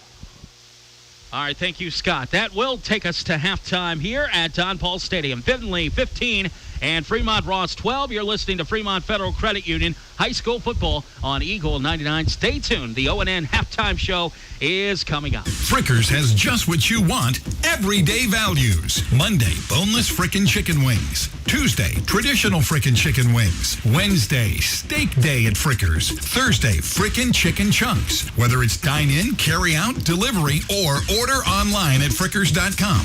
Everyday values are available at only one place. Dine in, carry out, delivery, and new at Frickers. Order online at frickers.com. Mom? Yeah? Remember how you asked me to give the dog a bath? Yeah? Well, he sort of got loose. Oh, okay, honey. There's water all over the new floors upstairs. Hey, it happens. Waterproof, mud-proof floors. From hardwood looks to stone and tile, they have it all. Lodich & Sons Flooring America, where friends send friends. And right now, get up to $1,000 off or enjoy no-interest financing during the spill-proof flooring sale. Save big on waterproof carpet and hard surface flooring. Lodich & Sons Flooring America, 702 Stone Street in Fremont. Give your home the makeover it deserves at Fremont Floor Covering. Their knowledgeable staff can show you the many floor covering options available. Carpet, vinyl, waterproof flooring, laminate, hardwood, and ceramic tile. Fremont Floor Covering has over 150 carpet and vinyl remnants to choose from. Schedule for a quality professional installation or do it yourself. Quality floor covering at affordable prices since 1997. 12 months, same as cash available. Fremont Floor Covering near the corner of North Front and State Street. I'm Mike Green, president of the Fremont Ross Athletic Booster Club. Pick up your 2021 booster cards for only $10 this year. We have 46 local merchants on the card, plus you receive a Little Giant t-shirt at Phase 1. Cards are available at Denny's, Findlay GMC Cadillac, Fremont Ross High School. The Booster Club is once again a proud sponsor of tonight's Player of the Game. Join us on Facebook at Fremont Ross Athletic Boosters for monthly meeting updates and events. Go Little Giant. Fremont Federal Credit Union High School Football. Eagle 99. Eagle 99 WFRO. From the Ohio News Network, this is Tonight in High School Football. Now, here's your host, Skip Mossick. And hi again, everyone. Welcome to Tonight in High School Football's halftime reports as we settle into week 2 with the new ways of doing things here in 2020. What did we learn from the inspectors in place at the high school games in week 1? We'll discuss with Bo Rugg of the OHSAA next on the Ohio News Network. After having been restricted in order to preserve PPE for hospitals, many dental offices are now reopening. That's a good thing because regular dental care ensures that we have good oral health and good overall health. As dentists reopen their offices, you may notice some changes. Your dental office may take your temperature and ask a series of questions related to your health. You may be asked to wait in your car until the dental office is ready for you. You may notice your dentist and staff wearing a different type of face mask or face shield when providing care. All of these changes and more are designed to ensure dental patients are protected. When you make your appointment, ask if your dentist is a member of the Ohio Dental Association so you know that you're being treated by the very best. Ohio Dental Association member dentists are located throughout the state and are dedicated to providing the highest quality dental care. These ODA member dentists are bound by the highest ethical standards and have access to superior ongoing education, training, and resources. To find an ODA dentist in your area, visit associationsadvanceohio.com. At Encova Insurance, we're committed to leaving a lasting impression in all communities we serve. We support local causes that mirror the values and interests of our associates, agents, and policyholders. We partner with organizations that are dedicated to improving lives. We are committed to building something greater than ourselves, encircling our communities with strength and support. We are Encova Insurance. Learn more at Encova.com. This is Tonight in High School Football on the Ohio News Network. Once again, here's Skip Mossick. Welcome back, everyone. We are joined this evening by Bo Rugg, Senior Director of Officiating and Sport Management with the Ohio High School Athletic Association. And Bo, as we got the season underway last week, I know you'd been working with the governor's office in regards to assigning inspectors at all the games to make sure things are happening as they should. I guess, can you take us through the process of getting those inspectors, who they are, and who arranges them? Well, it's been kind of a whirlwind trying to put it together, Skip. But, the lieutenant governor was very concerned going into giving the green light of saying, how are we going to find out how we're doing each week and helping people and really kind of saying, making sure they're following what we need them to follow. And of course, the way we do things in many ways is we have self-report, and we have people that report other schools on all of our bylaws and regulations. And he was pretty adamant to say, we need inspectors to go out and watch this. And he said, we'll fund it. And can you get the people? And yeah, because I know our officiating community and our district boards and all the people that help us. So we sent it out to an original list and end up getting probably 200 and some initially coming back. So we were pretty pleased, excuse me, with the response, and so we put this together, and it really was in probably a week and a half's time. We put everything together, and our biggest thing has been we know there's angst out there with schools it's a gotcha moment, and we want to catch you doing something and find you. That's not what we want.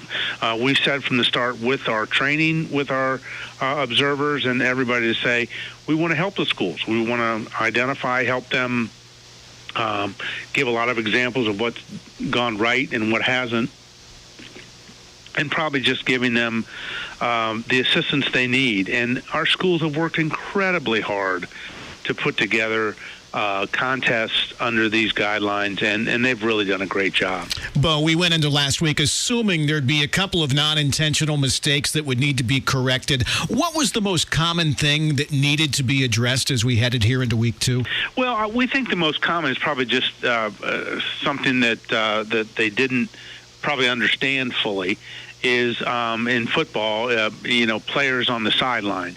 It says everybody on the sideline, whether it's coaches or players, need to be masked. And then, if they have a helmet on, does that count?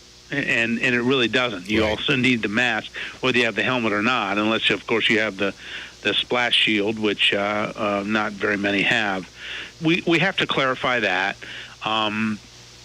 And other than that, it's little things like, you got to think differently about how you come out to start the game. They like to run out in a single line and then all get in a big mob and get ready. Well, the big mob is not a good thing. Sure. So those kind of things that we probably, didn't spend much time thinking about versus the things that they're doing so great, the sidelines, and our athletic directors have worked very hard to put that kind of stuff together. Bo Rugg with the OHSAA, we appreciate your time and all your efforts to help make these games happen, okay? Well, thanks, Skip, and thanks for everything you're doing to help support us, and we'll keep pushing on. And we'll keep pushing on as well. Enjoy the second half of your ball game. I'm Skip Mossick on the Ohio News Network. The halftime to you by Firelands Regional Medical Center. The second half is coming up on Eagle 99. Hi, I'm Tony Camilleri, CEO of the Fremont Federal Credit Union. We are proud to again sponsor high school sports on Eagle 99, 92.1, The Wolf, and 100.9 Coast Country. Fremont Federal Credit Union is committed to fostering, preserving, and cultivating a culture of diversity and inclusion. I believe it is crucially important that as a credit union, we have a commitment to serve others where the diversity of our members enriches us. Investing in our communities and our youth are what we're all about. Visit us at fremontfcu.com. Membership eligibility required, federally insured by NCUA. Who wants to win $10,000? Just stop into any Friendship Store location between now and Labor Day to purchase your $10 JDRF raffle ticket, where the third place winner gets $1,000, the second place winner gets $2,000, and the grand prize winner wins $10,000. Purchase your $10 JDRF raffle ticket now through Labor Day at any Friendship location for your chance to win. Visit 10kwin.com for all the details. All proceeds go to the Juvenile Diabetes Research Foundation. Do you know what's going on with your insurance? Welty Insurance Group will give you a pain-free pandemic insurance checkup. Welty Insurance Group and Erie Insurance have coverage for home, life, auto, boats, motorcycles, and commercial. Get a quote you can trust and get a chance to win a gas card. Our family serving yours. Call Welty Insurance Group at 419-334-4477. Your Erie agents in Fremont, Tiffin, Fostoria, Cary, and Sandusky. And at weltyinsurance.com. Burns. We have it all. You deserve the special treatment you get from Burns. Get that new kitchen or bath designed just how you need it to be. Share your creative ideas with Burns' experienced staff to coordinate all facets of your renovation. Come see the new displays in the new showroom, complete with custom cabinets, countertops, light fixtures, appliances, and stylish hardware. Get your special treatment today at Burns, 116 East Market Street, downtown Tiffin, and at burnselectric.com. Fremont Federal Credit Union High School Football. Eagle 99. Eagle 99 WFRO. And welcome back to Don Paul Stadium. 15-12 at the half. Ross trails Findlay. Ross did have a very slight lead. We'll talk about that quickly. The first score of the ball game was a Roth to Ireland touchdown pass of 9 yards. Point after made it 7-0 Findlay at the 3:20 mark of the first quarter. Ross would answer on a Caden Holmes 6-yard run at the 10:25 mark of the second quarter. Kick was no good. It was 7-6. Ross would take their only lead of the night on a Caden Holmes to Spencer Price 8-yard touchdown pass. The 2-point conversion no good. That made it 12-7. Then you might have heard Chad talking about a blundered kickoff that they thought they had covered well, but they blew up their own guys, and it ended up being a long kickoff return. And right before half, James on a 2-yard touchdown run, the 2-point score made it 15-12. Findlay, that came with 35 seconds left in the half. Now listen to these stats, John Cahill. You ready for this? Yes, sir. We are dominating in terms of yardage, okay? We have 32 plays. They have 28, so pretty close right there. They've rushed the ball for 81 yards. We've rushed it for 40. Now Caden has thrown the ball for 163 yards. Wow. In that first half, 11 of 20. He does have one interception, of course, on that very last play. And Roth is 5 of 8 for 48 yards. So Findlay only has 129 yards of offense, and we have 203. Penalties have been pretty minimal. 1 for 5 by my count for Ross, and Findlay 2 for 15. So both teams with one turnover. Findlay's came on the opening play of their first play from scrimmage. Ours came on the last play from scrimmage. They kind of bookend each other. So good to see the Ross Marching Band here tonight. Didn't think we were going to see them, and they showed up just before halftime. And I also think I saw Timmy Milton on a scooter outside the stadium. So good to see Timmy Milton around. He had a rough go of it at the end of last year. I really missed seeing him at mid-court at the Purple Pit. He always sits right there at center circle in the front row, and really miss seeing him. So it's good to see Timmy around here at Don Paul Stadium. Second half is coming up, and we'll get the guys' thoughts before the second half kickoff. You're listening to Fremont Federal Credit Union High School Football. 15-12 Findlay by 3. They'll have the ball when we start to begin the second half here at Don Paul Stadium. This is Eagle 99. The halftime show is brought to you by Firelands Regional Medical Center. The second half is coming up on Eagle 99. Hi, I'm Tony Camilleri, CEO of the Fremont Federal Credit Union. We are proud to again sponsor high school sports on Eagle 99, 92.1, The Wolf, and 100.9 Coast Country. Stop into any of our convenient offices or visit us online at fremontfcu.com to check out the credit union difference. We offer local decision-making on loans, making the process fast and easy for our members. Investing in our communities and our youth are what we're all about. Visit us at fremontfcu.com. Membership eligibility required, federally insured by NCUA. Mom? Yeah? Remember how you asked me to give the dog a bath? Yeah? Well, he sort of got loose. Oh, okay, honey. There's water all over the new floors upstairs. Hey, it happens. Waterproof, mud-proof floors. From hardwood looks to stone and tile, they have it all. Lodich & Sons Flooring America, where friends send friends. And right now, get up to $1,000 off or enjoy no-interest financing during the spill-proof flooring sale. Save big on waterproof carpet and hard surface flooring. Lodich & Sons Flooring America, 702 Stone Street in Fremont. Hi, this is Jen from Sunrise Cooperative. Since 2009, we have been a proud supporter of Fueling the Cure. The Fueling the Cure initiative is for research at The Ohio State University to help find experimental medicines and foods to benefit people afflicted with cancer. Without our customers, this initiative would not exist. And thanks to customers like you, we have donated over $1.4 million. Every propane delivery is another dollar donated to the cause. Fueling the Cure with Sunrise Cooperative. Success grows here. We'll take you from where you are to where you want to be, 'cause radio works. Radio advertisements are effective at driving both offline and online behavior. Research proves broadcast radio, AM and FM, drive a 29% lift in search activity. Broadcast radio, AM and FM, drive an average lift in store traffic of 22%. Radio drives listeners to your store and to your website because radio works. Radio works. Fremont Federal Credit Union High School Football. Eagle 99. Eagle 99 WFRO. On an absolute beautiful night here at Don Paul Stadium. 15-12 is our score. Ross trails by 3 at the break, and we have about 2 minutes before second half kickoff.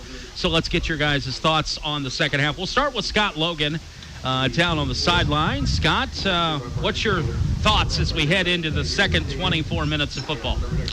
Well, really, ball control. I mean, I hate to say that, but I think if we do cut down on the mistakes, especially the penalties, wrap up a little bit, I think we'll do okay.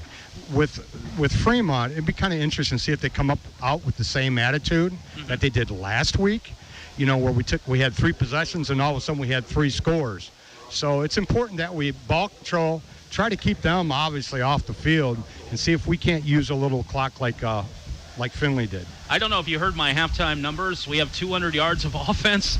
Nice. 160 passing to their 129. Yeah, if we can get Jonathan going, too, that's what I think. Yeah. I mean, I know he's playing both ways, but we've got to really establish a little bit more of a running game. I think that's important. All right, and thank you, Scott. John, what's your thoughts on the second half?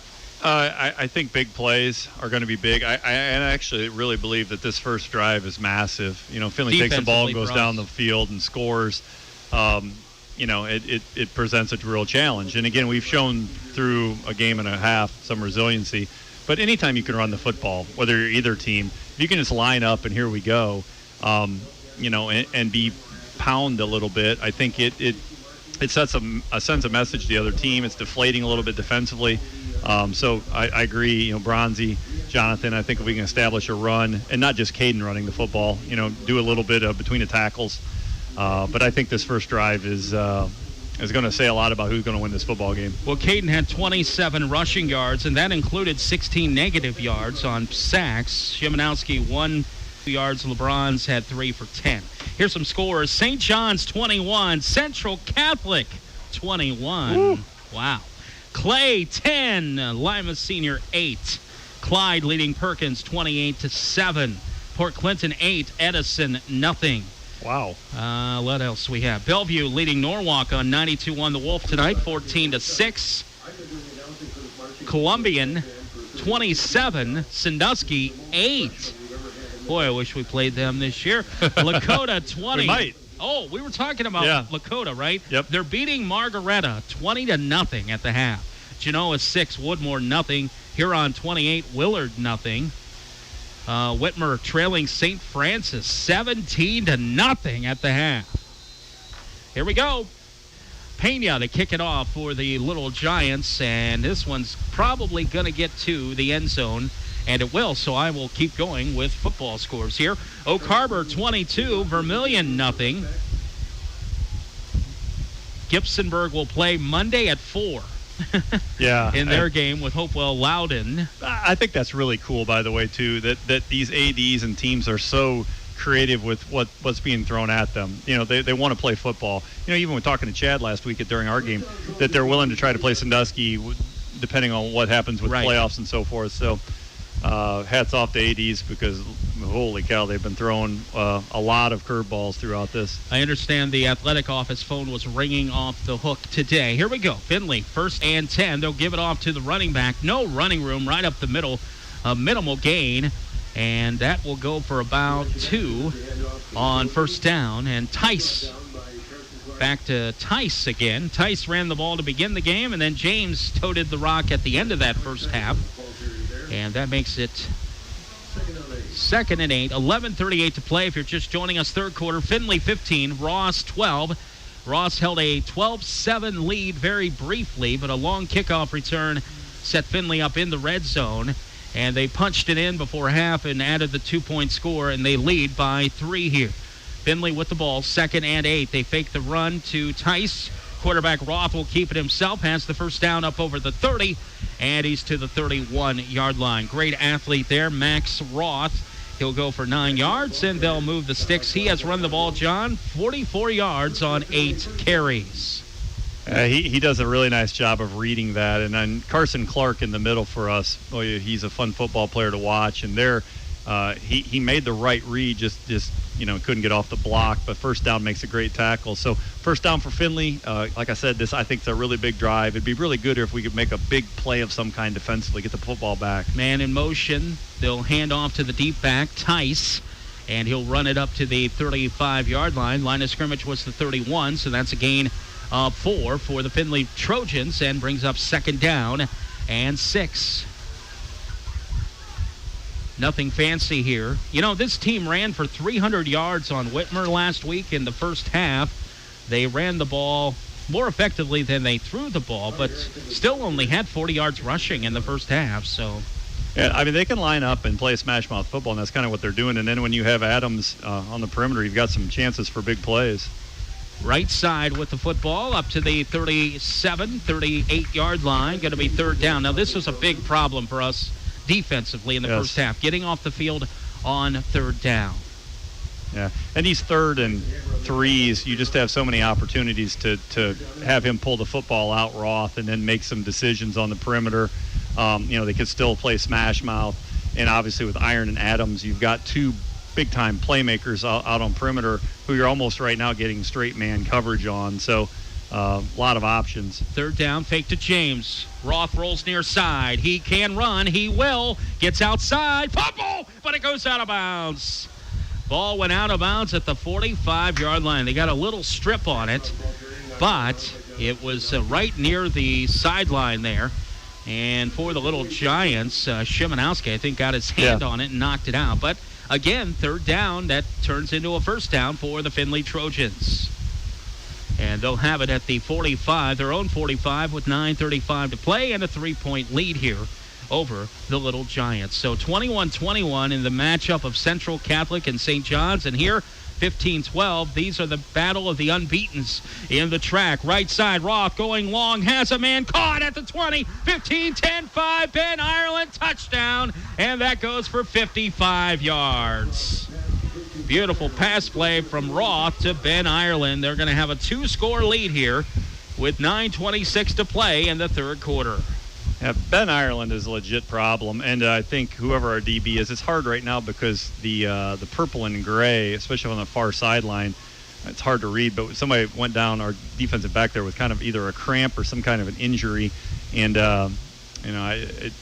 pretty pitch and catch there. And Ireland, like I said, I thought legit big-time good last year, and makes another big play there for Findlay. That was their biggest play from scrimmage, 55 yards on the pass play. I think this is just a cramp. I can't tell who. I want to say it's Spencer, but they're. Maybe Scott can help us out there if he's down in that end zone. Scott, do you know who the player down is for Ross? Yeah, that's number 3, Spencer Price. And, he started pulling up lame probably right around about the 20-yard line. Yeah.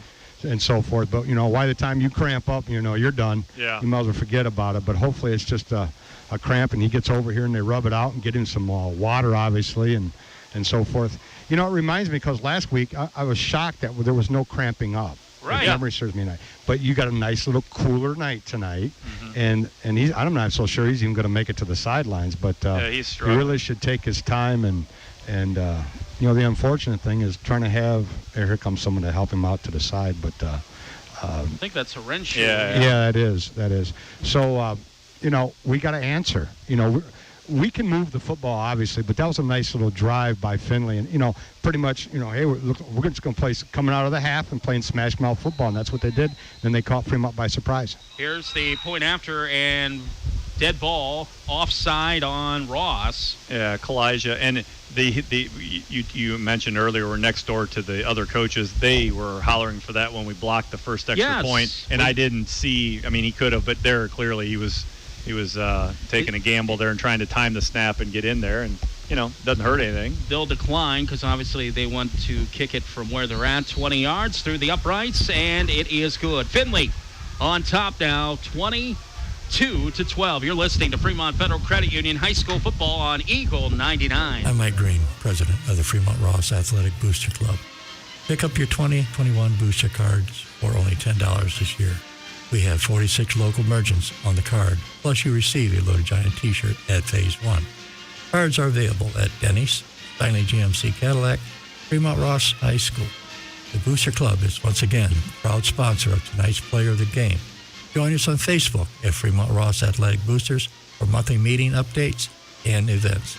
Go Little Giant. Frickers has just what you want, everyday values. Monday, boneless frickin' chicken wings. Tuesday, traditional frickin' chicken wings. Wednesday, steak day at Frickers. Thursday, frickin' chicken chunks. Whether it's dine-in, carry-out, delivery, or order online at frickers.com. Everyday values are available at only one place. Dine-in, carry-out, delivery, and new at Frickers. Order online at frickers.com. Fremont Federal Credit Union High School Football. Eagle 99. Eagle 99 WFRO. Taylor will take it on the run. Tredarian up to the 30, has some running room, and a late flag comes in as he gets to the 37-yard line.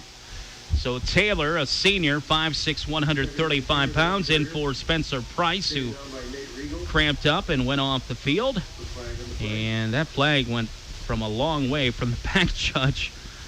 And a nice return probably going to be negated here for the Little Giants. So 22-12, that last touchdown, another $100 donation to Fueling the Cure, a campaign for food-based research at The Ohio State University. And every touchdown this year on Eagle 99, 92.1 The Wolf, WLEC, and 100.9 Coast Country Sunrise Co-op will donate $100 to Fueling the Cure. Now we need to answer, John Cahill. Yeah, this is one of those things, too, where Findlay is pretty much two platoon. They're playing a lot of guys. Well, we have 150 on the roster. And we just, we have a lot of guys going two ways, so you've got to man up here and, fight through fatigue and play. Here's a little pop pass caught by Bryson. Ends up with a gain of 2. Bryson Hammer. And we saw that a lot last week. Bryson had a lot more running room last week than he did on that play. Findlay's doing a nice job of covering that and, making us do something other than throw it out there and getting 8 yards a pop on it. And, the bubble screen was real good just off a quick throw last week. 2nd and 8, we'll call it. 8:50 to play here in the third quarter. Ross trying to answer another Findlay touchdown. 22-12, Trojans on top. Pistol formation. They'll hand to the running back LeBron's, and he has nowhere to go. He'll be snuffed down in the backfield for a loss of 4, and that's going to bring up 3rd down and long. And to your guys' point, we haven't found much running room other than Caden Holmes in this football game.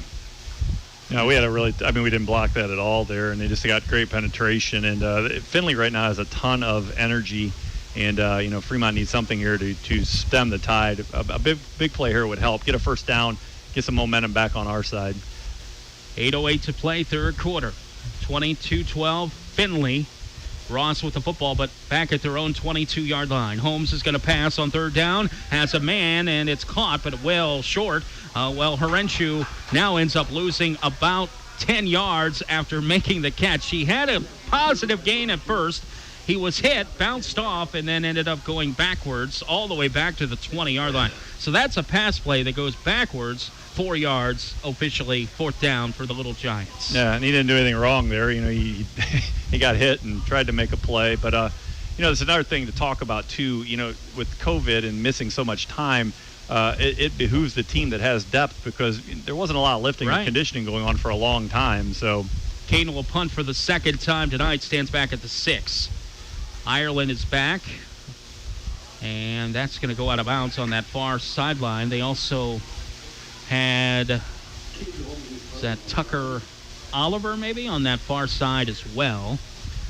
So 7:14 to play. Great field position here for the Trojans with the ball at the 47-yard line. Don't forget Frickers in Fremont High School Football Coaches Show. It is Ross Week, and that'll be Wednesday night. Logs and I will be out at Frickers. And then next week, you guys and I will take the lovely road trip down 75 to Lima Senior to take on the Spartans. 1st and 10 for Findlay at their own 47-yard line here. Ross, let's see if we can come up with a defensive stop, trailing by 10. Roth to pass, flushed out of the pocket, rolls right, throws it at the feet of the receiver, incomplete. That was intended for Isaac James, but he just got rid of it, so he didn't get sacked and lived to fight another day, as they say, and 2nd down and 10. Roth was injured in the Ross game last year just before halftime, if memory serves, and carted off the field, never played again during the football season. But he is back and looks, well, I guess you could say. 2nd and 10. They'll give to Isaac James, right side. Not much running room. Pile still moving, however, and still moving. And what should have been a gain of 2 ends up getting all the way to the 47-yard line. Gain of about 5 there as the pile just kept on moving. And they are huge up front. You talked about Zeke at 6'9", 289. They also have Matt Searles, 6'8", 349. I didn't say that wrong. 6'8", 349. Another tackle, 6'4", 267. They have some big boys. 3rd down and 4 for Findlay. 6:34 to play here. 3rd quarter. Don Paul Stadium, home opener for the Little Giants. Road game and then 2 straight home games and finish the season at the Glass Bowl against St. Francis and then the playoffs in Week 7. Yes, it is the pandemic football that we're living in. Here is Roth rolling outside, and he will get past the defender, but still loses a lot of yards all the way back at the 44-yard line. Great job of the Ross defense there, and that will be the first time on 3rd down we've pushed them backwards in quite some times, John. So good stop by the Little Giant defense. 4th and very long, 4th and 13. Bowen Shook just blew that play up. He got great penetration right off the outside there, and then Roth is just really running and scrambling for his life there. So get an opportunity to punt. That's our first sack, by the way. Yeah, and good penetration there, and see if we can get here off of some kind of a special teams play. Hammers back deep, end over we end hit the kick. Punter. Yep, we hit the punter, and so this will probably be a 1st down. They needed 13 yards, and it was a fair catch called for by Bryson Hammer down at the 25, running into the kicker, who was Max Roth, by the way, the punter for Findlay. Officials talking.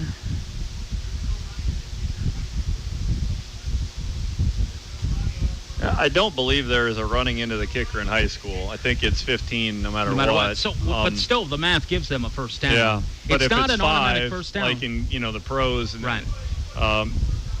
You can have a 5-yard running into the kicker, and it wouldn't be a 1st down. But I think. Hey Scott, we're going to go down to you, buddy. It's just a 15-yarder, right? But still enough for a 1st down. Well, I think they're declining. I think no, I don't think so. I think there is. It's a personal foul. Okay. I believe. Now, don't quote me on it. I believe it's a personal foul, and then there is a running into the kicker. But obviously, Findlay's going to decline the penalty and where Fremont Ross should be first and goal right here. Matter of fact, they're going to talk it over again. I don't know what's there to talk about, but Well, Findlay's coaches were yelling. There's no, and I figured they'd know the rules better than us. well, I don't know. Yeah, but you would think the white hat would know the rules better than anybody else on the field. So it looks like they're going to get it.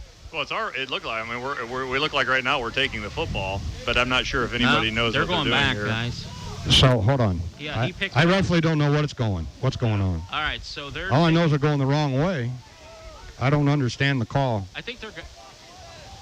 Okay. If there was a flag. He's going the wrong way, though. He started walking the wrong way. I don't understand either. Okay. I don't know. It is a 5-yard if they declined it, so if Findlay declined it and it was whatever, why don't we get the ball where the ball was spotted? I guess I don't understand. Maybe they're taking the penalty now. They are taking the penalty, guys. That's what happened. Okay, so it's a 5-yard penalty and a re-kick?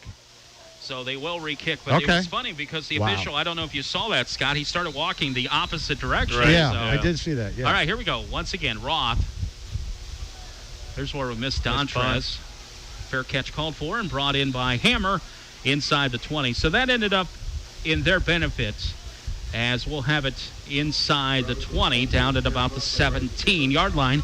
And that's where you miss Spencer Price, because he has been our returner for 2 years now on kickoffs and punts. And he tried to come back in and play a couple of plays, and you could tell he was struggling. And so I think he, unless he can get that under control, and anybody who's ever had a cramp like that, playing those, it's tough to, once you get it started, it's tough to get rid of it. 6:01 to play. Ross will have the football, but they trail by 10 here, third quarter, 22-12 Findlay. Glad you're joining us on Eagle 99. Kyle Knight, John Cahill, Scott Logan. Next week, Lima Senior. Coverage begins at 6:30. Oh, boy, this one's past Holmes, back in the end zone. He's going to pick it up, throws it, and it will be out of bounds past the line of scrimmage and incomplete. So good heads-up move there by... He threw the flag. And he did? I didn't see him. He did? Yeah, I mean, back at the goal line, they did finally throw the flag. And grounding is the call on Ross.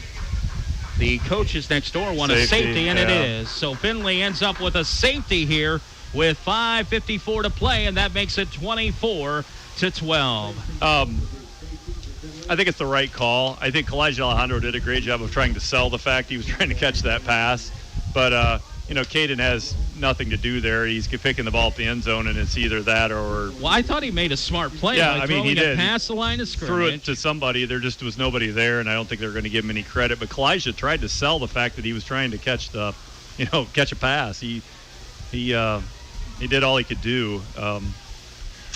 Well, now we give them the ball back because on the safety, obviously, they will receive a punt or a kick, whichever Ross decides to do. It looks like they'll punt it with Caden Holmes here. And 5:54 to play. And right now, Findlay, after Ross took a 12-7 lead, Findlay has scored on 2 touchdowns and a safety since, and now lead at 24-12. So they have put up 18 unanswered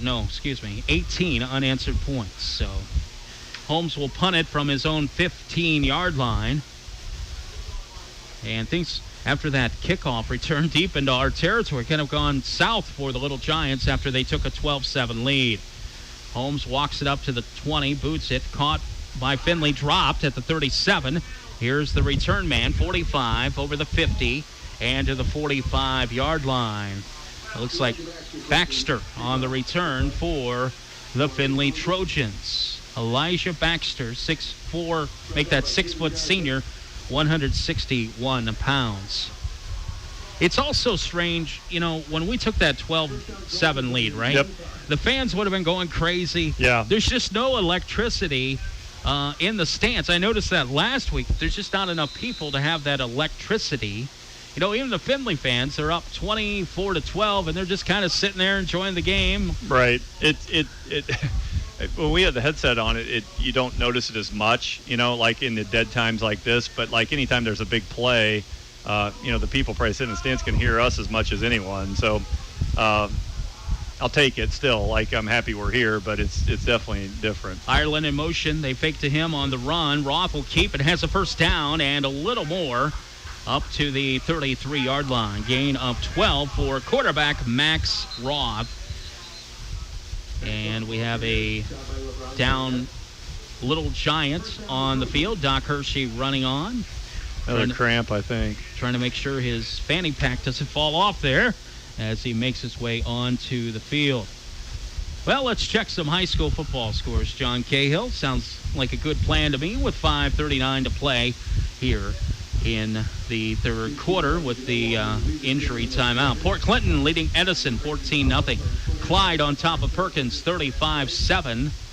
Still 21-21 on score stream between St. John's and Central Catholic. Clay leads Lima Senior 10-8. Wow. Bellevue surprised 20. me a little bit too. Norwalk 6. Bellevue is going to be pretty good this year, I think. Margaretta trails Lakota 20-0. Oak Harbor 30, Vermilion 0. Huron 36, Willard 0. Track score, St. Francis 17, Whitmer 0.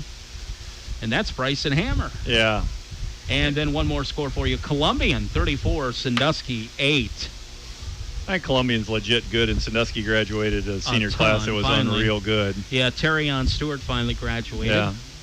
But they have had so many athletes, and I think they're kind of finally in a rebuild mode because they haven't done that in years. So well, that group came up together, and they changed, the culture at Sandusky in all sports for about 5 years. Ireland, fake, and it'll be Roth on the carry up to the 27-yard line. Line of scrimmage was the 33.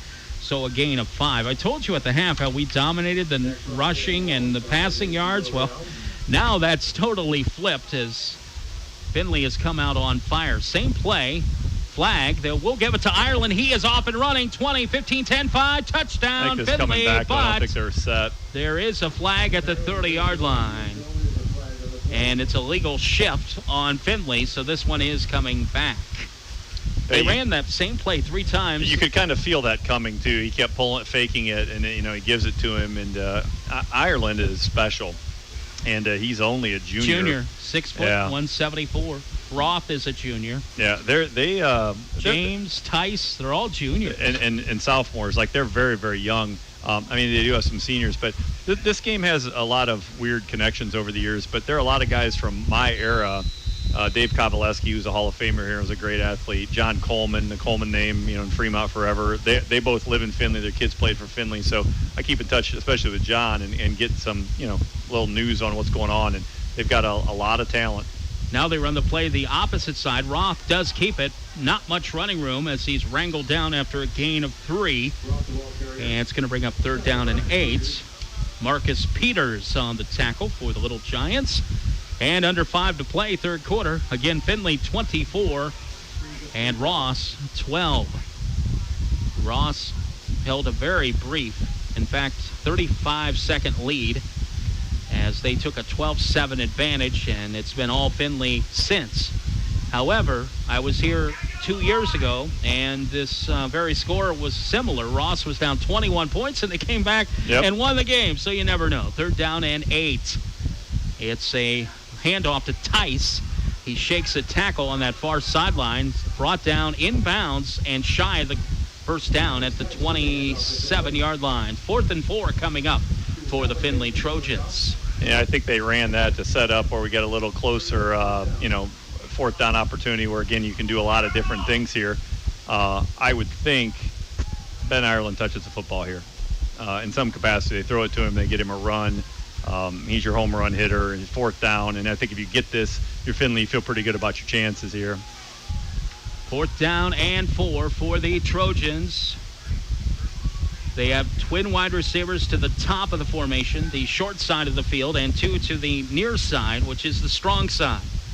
They fumble, and it will be a turnover on downs as Roth was able to cover it up. They ran that where the quarterback either could give the ball or keep it himself, and I think that might have been a run-pass option that time. I think so too, and he just couldn't make a decision on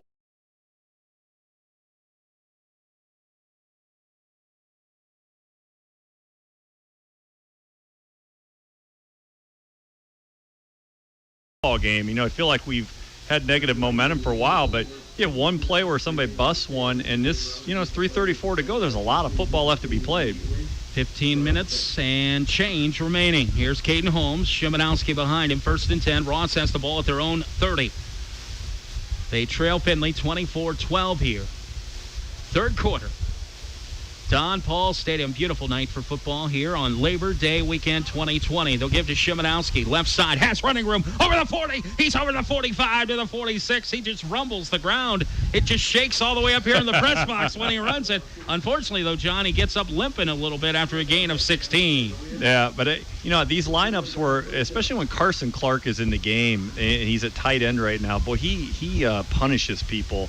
6'1", 235, but man, he's fun to watch. I just watch him block sometimes because I like tough kids, and he's a tough kid. And so, again, this game, you had to feel like it might get away from us. And again, if you can put some points on the board here, it changes the whole complexion of the game. You get a little wind behind your sails. Big drive here for Fremont Ross. Hammer's back in, by the way, and I think Price is as well. Yeah, here's Spencer's Holmes. out here. He'll keep it himself off the right side. Szymanowski with a block, and he gets up to the 50-yard line. Gain of 4 for the sophomore. Boy, that's going to be strange this year. He played football, he played basketball, he played a lot, and we kept saying freshman all last year, and now Caden is a sophomore. And it's 2nd down and 6 after that run by Caden Holmes. 2:36 to play in the third quarter. 24-12 Findlay. We'll check in with Scott Logan after this play down on our Frickers sideline. Be big if we could put a score up here before the end of the quarter, or at least early in the fourth. Still plenty of time to play here tonight. Here's Holmes from the pistols. Going to throw it. Caught up, dropped. And I think that was Spencer Price, who was the intended target. Brings up 3rd down. And let's go down to the Frickers sideline. Check in with Scott Logan. So far on this drive, nice little answer by the Ross offense, Scott. Yeah, it is a nice answer. And Lord forbid, here we are at 3rd and 6. So we've got to get a first down on this drive to keep Findlay's offense off the field. And if we can do that, a little bit more and more momentum. So we're looking at just over 2 minutes to go in the third quarter. So we need, consistency again. That's what we're lacking right now. LeBron Barnett is the lone running back. They have a heavy formation to the near side with the tight end and the right tackle. They'll pull the tackle to the left, and no running room for LeBron. So he'll give maybe 1. And that's going to bring up 4th and about 5 for the Little Giants. LeBron's just no running room. That's his 5th carry of the night, and he's only rushed for about 6 yards. He did have a negative 4-yard rush as well. So Holmes will punt once again, and Findlay will send their return man, Ireland, back at about the 15-yard line. He's done a nice job tonight of punting the football and directional punting a little bit when he's been in there, so let's hope he can get one on a sideline here. He runs it to the left, and it's going to bounce sideways and come backwards and go out at the 30-yard line. You know what I was thinking right there? That might have been a good spot to do a fake. Yeah. I was kind of thinking that. But there's still 1:28 to play. A lot third of time, quarter, and you want to trust your defense, but you just feel like, we haven't had a whole lot go right since we scored that touchdown. It's just been a lot of negative plays on our end, and you need some spark here, I feel like, if you feel like you're going to win the football game. And, I wouldn't have, if we faked it there, you took a gamble and took a shot. But trust in your defense. I hope we get our defense out there because they're ready to go. Yeah, they're running the play, and we have no defense on the field. Running it right side, plenty of running room up over the 50, 45 to about the 40. They ran that ball with Roth, and we were not set. That was a gain of 23 yards. Our defense was literally running onto the field as they were running to the far sideline with the football. Gain of 23 for Max Roth. Max was smart there too, and whatever they played, he just took the ball and took off away from where our guys were coming. Yeah. Right? Ross. Nice. Oh, wow. Big hit by the Ross defense. Loss of 3 on the play. Trying to get the number. Carson Clark with a huge hit. That's a big loss. 3 yards. Brings up 2nd and 13. And, by the way, did you notice they actually were in the I formation there, John? Yeah, they ran that in pregame a little bit. And we were actually talking this week about the fact that so many teams run spread. If you went back to things that, when we were young, I don't know if defensive coordinators know those stuff. Right. What do you do against power I? Carson Clark is a football player. I mean, he is around the ball. He doesn't leave the field a whole lot. he's in the middle in there, and I mean he's shown up the last 2 weeks. Man, that's for sure. Timeout.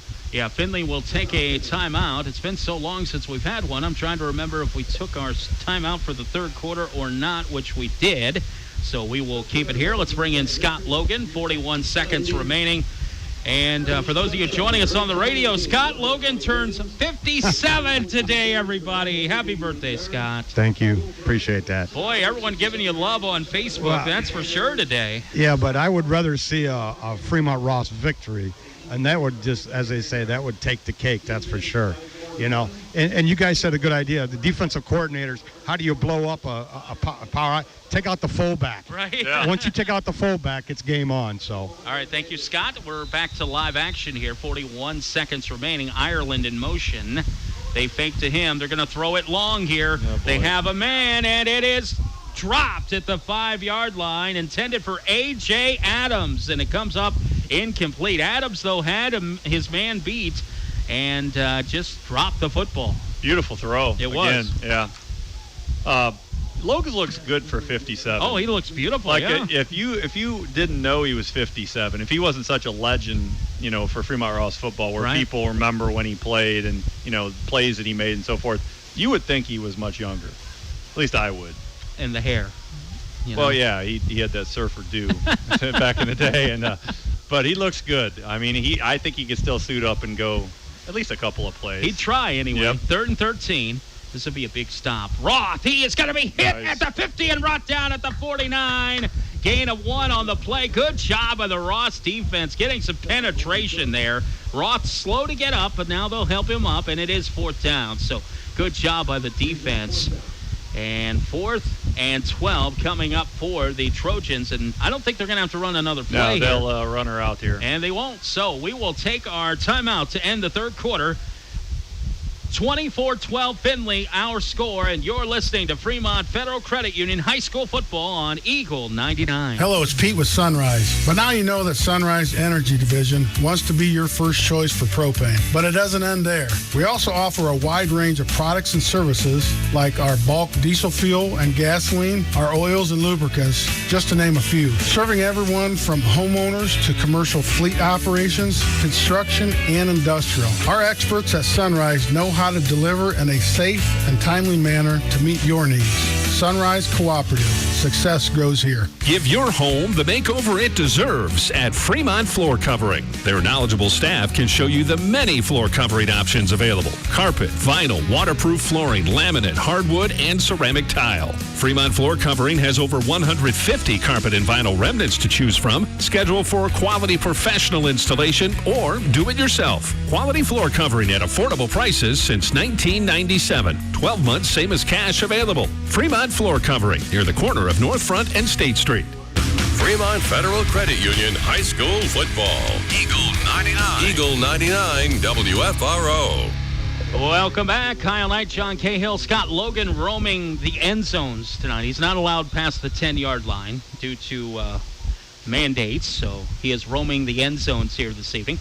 12 minutes to play. Ross will get the ball here, trailing 24-12. Pretty good penetration, but the kick is away. Hits at the 18 and downed at about the, he was running with it. I'm going to say 14.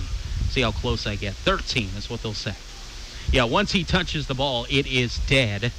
And the official was way behind the play. I think he probably wanted to let that roll a little bit. Yeah, well, runs clock and he gained a few yards. Right, but. So I think also, though, it was one of those things that just kind of bounced right up into his Yeah, hands, and too. he's like, oh, okay, I guess it's down right now. National reaction.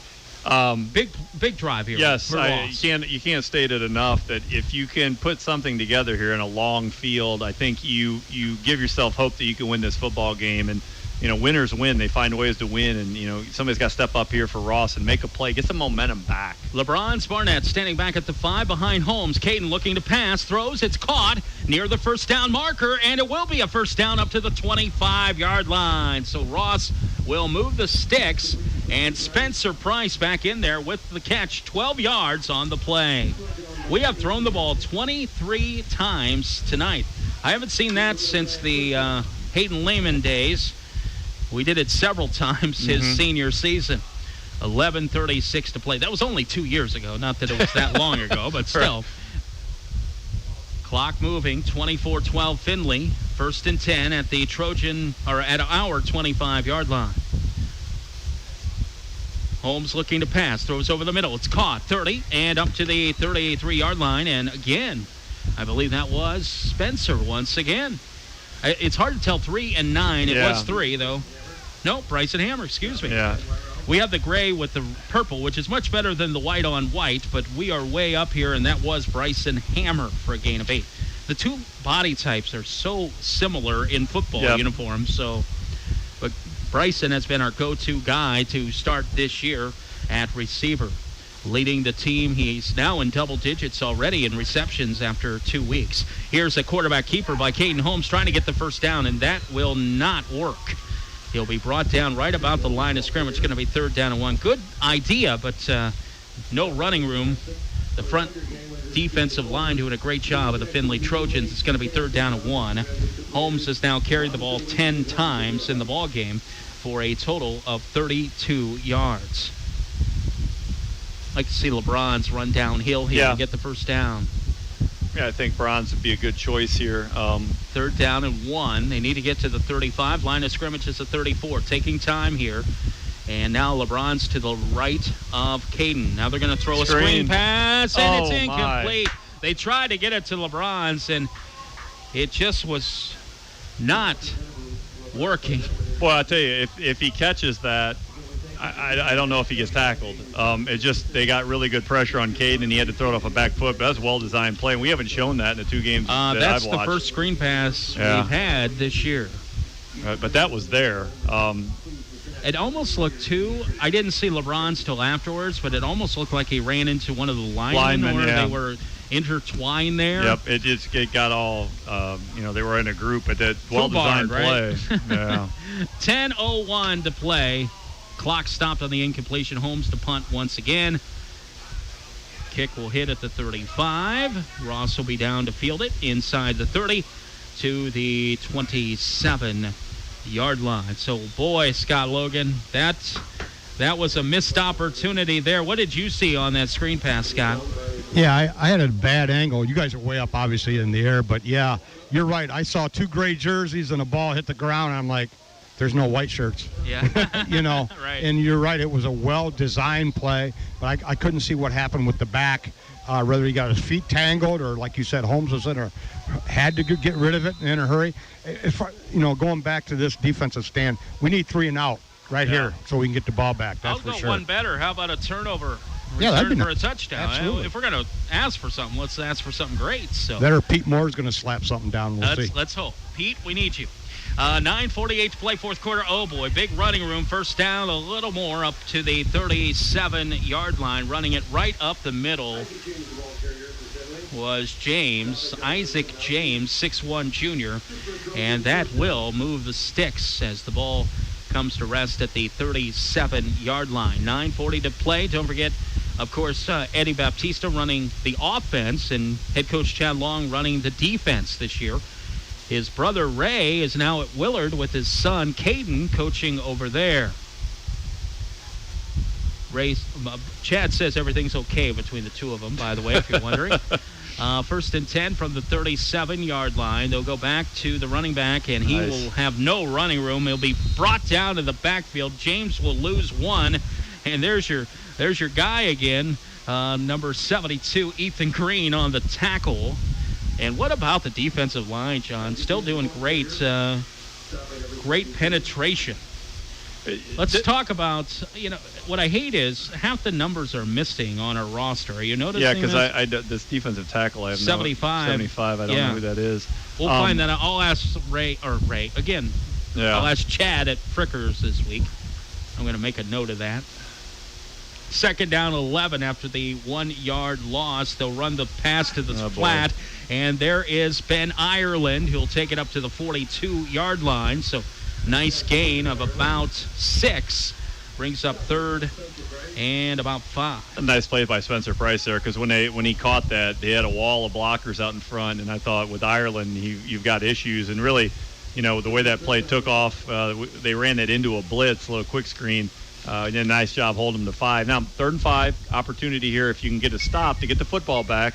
But it's 8 minutes to go. You're starting to get into short clock opportunities where you need two possessions. So, again, at some point we got to step up and make a big play here. Sims is 75, according to Scott Logan. Roth has the first down, cuts it to the outside, 50, 40, and goes down smartly at the 37. Then a late flag comes in after the play.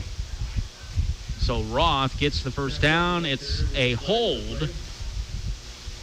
Okay, that hold did not happen all the way down there. I think they're calling it all the way back on Spencer Price. Yeah, but he's pointing towards Findlay. Yeah, well, I think they're calling it on whoever was blocking Spencer Price way down the field. Okay, so they're going to say the hold took place at the 47, and then they'll go back 10 yards from there.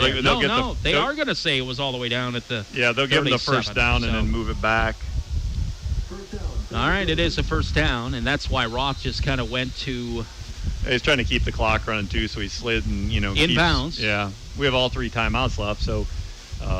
This is a quick game. 7:37 to play. Findlay 24, Ross 12. Ross held a 12-7 lead for mere seconds, and Findlay answered late in the second quarter. Here's Roth, right side, and he'll go down at the 45-yard line. So again, Sims, by the way, is 75. Shimanowski on the tackle that time after a gain of 2 by Max Roth. Lima Senior next week, then back to Don Paul Stadium for back-to-back home games with Whitmer and St. John's, and then we wrap up the season at St. Francis. But everybody makes the playoffs. For those of you listening out of state, everybody's going to make the playoffs this year in Week 7, so... Interesting to see how many teams choose not to play. Right. I don't think there'll be a ton, but I bet there are some that, we've had enough. 2nd and 8, they'll do that little touch pass to Ireland, and he has nowhere to go on the outside. Great job by the Ross defense as they just contained Ireland, kept him in the box, and he never was able to cut it upfield. Loss of about 6 on the play. Hammer there for the tackle. It's going to be 3rd and about 14. Good timeout by us and here. Ross is going to take a timeout. We will keep it here at Don Paul Stadium with our score 24-12. Fremont Ross trailing the Findlay Trojans. Deion Bradley there with a really, that play early I thought had a chance to be okay, and Deion just kind of strung that out. And now, you've got a 3rd and 14. Really long here. So if you can get a stop, they'll punt the football. Again, you just offensively, the second half we haven't had a lot of push up front. We haven't made, even given ourselves an opportunity to drive the football like we did, especially early. So, still opportunities here. 6:21 to go. Crazy things happen in rivalry games. So yeah, let's check some scores, John. Port Clinton 28, Edison 6, Clyde 41, Perkins 20. Now it's 28-28. St. John's and Central. Lima Senior took a lead on Clay, 14-10. Bellevue leading Norwalk 20-6. That game on 92-1 the Wolf tonight. Columbian pouncing Sandusky 41-8. Lakota now leading Margaretta 26-0. They're going to be 2-0 to start the year. Oak Harbor 30, Vermilion nothing. And this is a weird score. Genoa 6, Woodmore 5. So they got a field goal and a 2-point conversion. A safety. Excuse me. Obviously, you can't get a 2-point conversion unless you score a touchdown. So a safety and a field goal. And then Genoa, I'm assuming, scored a touchdown and missed their extra point. If there's ever a year you could have a field goal and a 2-point conversion, it's 2020. It would be this year, right? And who knows what happens. Also, St. Francis 17, Whitmer nothing. Told you St. Francis is my surprise pick. They're going to be better than people think. And I don't think Whitmer's they were picked second. Right. I don't think they're that good, John. Well, I think St. John's is scary good offensively. I mean, they had their skill guys last year. I thought were the quarterback was just so good. Yeah, but you're saying 2 different teams here. Well, I know. You're saying St. John's and St. Francis. I think St. Francis is going to be an upset kind of team. I think they can beat a good team on a given night. I think it'd be interesting because Central has really owned this league since it started, and I think this is the year where St. John's. Well, tonight's the night. They better on beat paper, them. Yeah, 28-28 in that ball game in Toledo. Here we go. After the timeout, 3rd and 14. Roth in the shotgun. Has a man streaking down the left sideline, throws it that way, incomplete. That was intended for A.J. Adams. He is not to bring this up with John up here, but he is a stud on the basketball court. Yeah, he's been first team All-TRAC the last 2 years. And saw him play twice last year. We did both games on the road and at home. And and right now, like when he goes deep, he's getting behind us every time. He didn't catch the one, and that one the quarterback threw out of bounds. But stops the clock, 6:19 to go. And we're forcing a punt here. Yeah. So. And I think Spencer is back there, so if he could field one, maybe make somebody miss, maybe make a play. Oh, we almost got it. And then we ran to the punter again. Fair catch called for at the 13. That was Spencer Price. And wow, we almost got it. This one could be personal foul, too. We'll Marcus Peters ran into the punter. Yeah. And he hit him pretty good, too. Like, it was but just like last time, John, it was 4th and about 14, and it was 4th and 14 this time, too. So if they call this the personal foul variety, it'll be a first down. If they do not, I don't know if they would want to punt this again or not. It's declined again. Well, it was declined last time, and then they ran it off 5 yards. Right. And yeah, so I won't believe it until it actually happens. But, John, we are running out of time here. 6:12 to play, down 12 points, 24-12. Really, this second half, we had the one early score by Findlay, and that was it. Other than the safety. They scored with 9:26 to play in the third, and then the safety came at the 5:54 mark. No scoring since then. Again, Ross, if you're just joining us, held a lead of 12-7 at one point, but that lasted very briefly. And now they trail 24-12. Here's the pass out to the flat, intended for Bryson Hammer, over his head, incomplete. And the ball ends up rolling out of bounds, and it's second down and 10. It is Fremont Ross night at Frickers Wednesday night. Scott and I will be there for that. And I'll make one prediction, John Cahill. Yes, sir. That the 57-year-old birthday boy eats a porterhouse steak, because that's what he eats every week at Frickers. So, and he'll leave me the bill. That's my other prediction. Second down and 10. Here's Holmes throwing, and it's caught by Bryson Hammer, and he's brought down immediately at the 17. That's a gain of 3. But another catch for the super sophomore, Bryson Hammer. I'll never forget in week 3 or 4 last year, we're like, who is this kid? He is everywhere on the field as a freshman, and his name was Bryson Hammer, and he has come to play ever since then, and he is going to be a really good one for the purple and white. Plays basketball, of course, as well. 3rd and 7. Here's Caden. He has room to run. He's going to tuck it and kind of goes down awkwardly at the 27-yard line. Shy of the first down by about, actually 23. I misspoke. It's going to be about 2 yards shy of the first down. And we will have to go for it here. 5:23 to play. Findlay timeout? And nope. Official timeout. Officials will call for the timeout. Ross has a late player running on here, and Mikey Lather. Oh, we got cramp here. I didn't see, but... Hey, let's take a timeout while the player's down on the field. It's 24-12, Findlay on Eagle 99. Burns. We have it all. Burns is showing off their beautiful new selection of ceiling fans and light fixtures. They have hundreds of exciting new fixtures and styles for every room. Burns designers will create that wow look just for you, with fashionable lighting and assorted colors that really make a statement in your home. Burns has the most complete selection of ceiling fans to give you comfort all year. Open late till 8 every Monday and Thursday. Stop at Burns at 116 East Market Street in downtown Tiffin, or at burnselectric.com. Do you know what's going on with your insurance? Welty Insurance Group will give you a pain-free pandemic insurance checkup. Welty Insurance Group and Erie Insurance have coverage for home, life, auto, boats, motorcycles, and commercial. Get a quote you can trust and get a chance to win a gas card. Our family serving yours.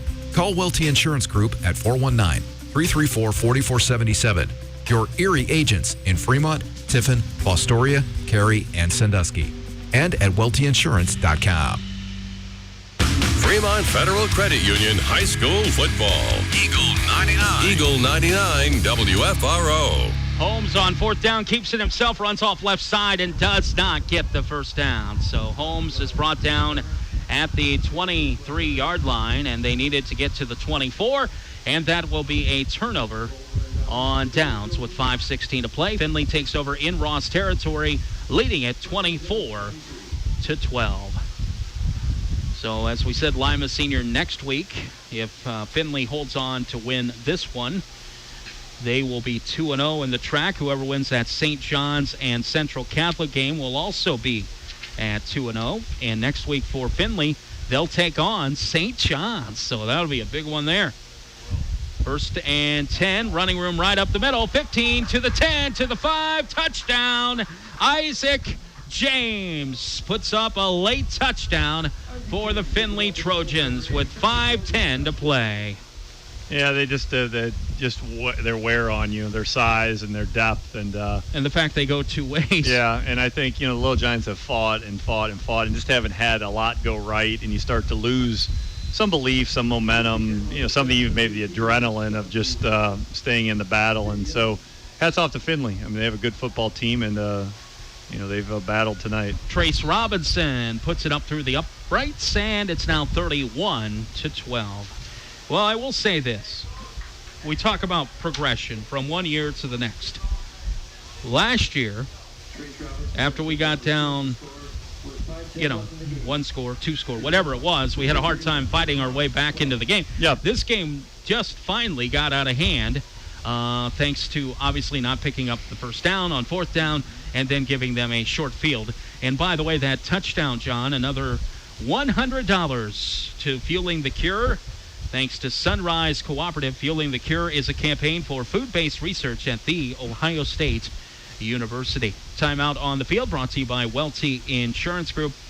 And we'll regroup. And that Lima Clay score, pretty interesting, as Lima took a lead late in that ballgame. Clay was leading it. It was a very low-scoring game to begin with, but at last check, Lima was winning that ballgame. So...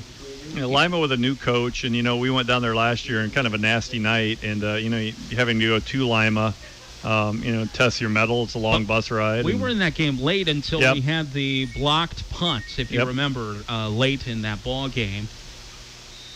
Central Catholic now up on St. John's, 35-28 in the fourth quarter, thanks to Scott Logan. Here's a short kick, fielded at the 15-yard line, up to the 20, to the 25, and still on its feet, finally brought down at the 32-yard line, running across the field there. And Ross will have a pretty good field position here to take over. Taylor on the return. Second time we've called his name on returns tonight. 5:03 to play. Be nice, though, to punch one in here at the end. Yeah, it would. Because you've done a lot of good things tonight, and I think defensively you've done some. I know we've given up 31 points, but I feel like defense is bowed up and made some big plays. Offensively, we had a good first half and just haven't been able to carry it over here in the second half. Yeah, and we had over 200 yards offense in that first half. We just didn't carry that into the second half. All right, here we go. Holmes will have it at the 34-yard line. Szymanowski behind him. Twins to the top of the formation and to the bottom as well.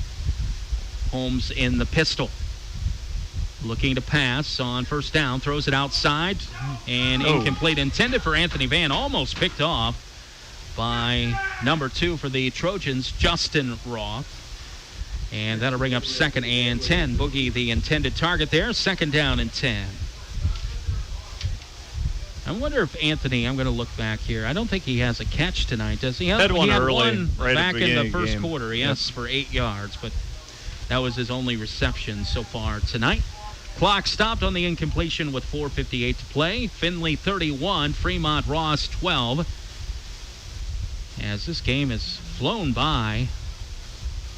And again, just a beautiful night. Low snap. Holmes picks it up.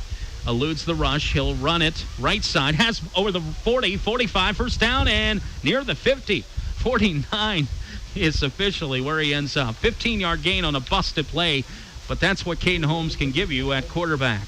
Now, last year, he wouldn't make that play. No, that's something, again, though, that we're going to have to clean up because we've had probably 3-4 snaps tonight where and we had a safety out of one. Yeah, that's... He saved a safety last week at Clay. And he tried this week to save it. But it's just, again, the offensive centers are young. And Holmes will keep it. He's over the 50, 45, cuts it outside 40. Finally brought down at the 39. He tried to shake the tackle of Roth, but couldn't do so. But 2 nice plays back-to-back on runs by sophomore quarterback Caden Holmes. 4:29, clock stop. Findlay 31, Fremont 12. We'll go to Scott on the sideline after this play. Quad wide receivers, top of the formation. Anthony Van, the lone wide receiver, here on the bottom.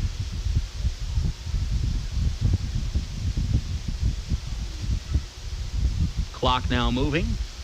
13 to get the play off. 4:08 on the game clock. Here's Holmes. Throws it right side, has a man. It's caught at the 25 and up to the 22-yard line. I believe that's Bryson Hammer on the reception. Yep. And it is Scott. Well, hold on, Scott. We're going pretty quick here. We're in our NASCAR offense, so we'll hold up just a second. Ross just outside the Fremont floor covering red zone. Ball at the 21-yard line. See if we can get a score here before the end of the game. 31-12, Findlay. 3:48 to play. Here's Caden Holmes looking, throws, and it's off the fingertips of Anthony Van. Good chance to go down to the sideline. And Scott Logan, Scott, that post pattern has shown some success down near the red zone tonight. Yeah, it sure has. That should have been a caught ball. I mean, there's no doubt about that. But there again, it's that near the post, like you said, near the middle of the field. I just feel that we didn't attack that enough tonight. I'd be kind of curious to see what Coach Long has to say. And we'll talk to Coach Long in the post-game show. Here's Holmes. He's going to take it himself on second down. Breaks the tackle. 15, cuts to the outside. 15, 10, 5, and he's down inside the 5 at about the 4. Let's see where they mark him. 4-yard line. Great athleticism by Caden Holmes. You said earlier in the ballgame, and you said during a timeout, that Mark Gideon said to you that Caden just has the it factor. Yeah, we went to Indiana. We saw that right there. We went to Indiana last year, 2 years ago in the summer, and we're not sure where these 8th graders at that time were going to fit. And you watched him play against these big schools in Indianapolis, and you're just like, there's something there, and he can't really define it. He just does it. He has an it factor. First and goal at the 4, 3:14 to play. Touchdown here would make it 31-18. Szymanowski in the backfield with Caden. And that's a delay of game unless they got the timeout. Ross did get the timeout. They take the timeout with literally the clock went from 1 to 0 as they took the timeout. 3:03 to play. Scott, let's get your thoughts on Ross as a whole from last year with all these kids being freshmen to many of them sophomores now. We're starting to see last week, obviously, we saw great results in the second half, but we're seeing things last year we didn't see. This game last year probably would be about 48-7 or 12 right now. You know what I mean? Right, yeah. I mean, we had to go for it on fourth down. That was a no-brainer. But you could pretty much see after we didn't make it, it was just a matter of, them handing the ball off and, of course, then scoring the next touchdown. Yeah, you see there's more maturity there. I agree with that. But it's important, like John did say, and I'm not picking out on anybody, but, boy, we got to get that ball back to the quarterback. Yeah, the center exchange. Yeah, center exchange. And it happened last week on the first play, and it happened this week. So, I'm sure he's a little nervous and so forth. Maybe he's getting ready to hit somebody, but you've got to get the exchange. It's so important.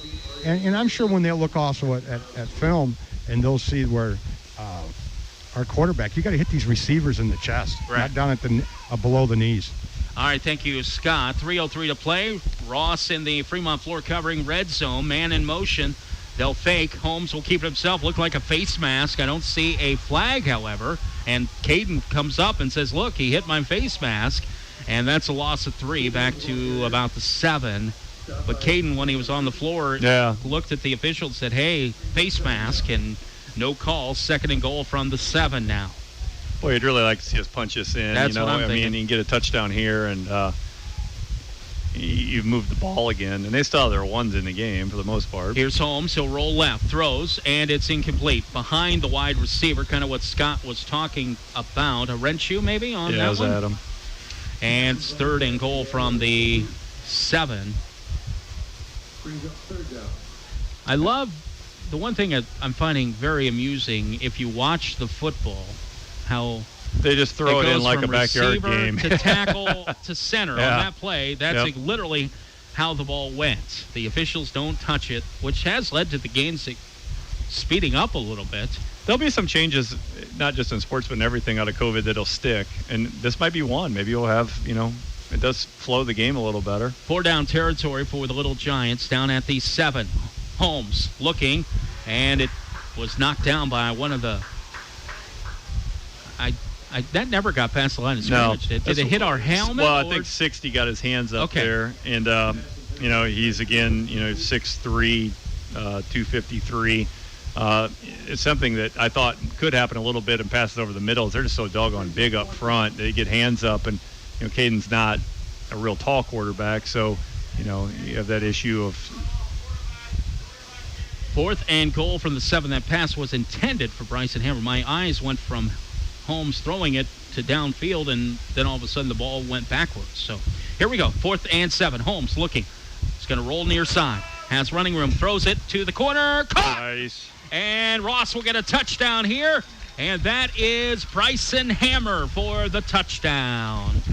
So Ross does add a touchdown late to make it 31-18 as Holmes hits Hammer. We'll hear that a lot in the future. 2:19 to play. Beautiful poise there, because I thought at one point Caden was going to tuck that and go. Again, he was under pressure early, and he just kept his head up. Bryson stayed in the pattern and did a nice job of finding space. Now, again, we missed our extra point. Aiden did a great job last week of making kicks. We didn't get a great snap the first time, a little bit like Findlay's first one, too. So clean this up, again, is something you can build on, make an extra point. Aiden Carter for the point after, and it is good. No, it's off to the right.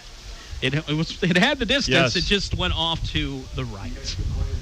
And we'll keep it here with 2:19 to play. Let's check some scores on our scoreboard, which is brought to you by Athletic Supply in downtown Fremont.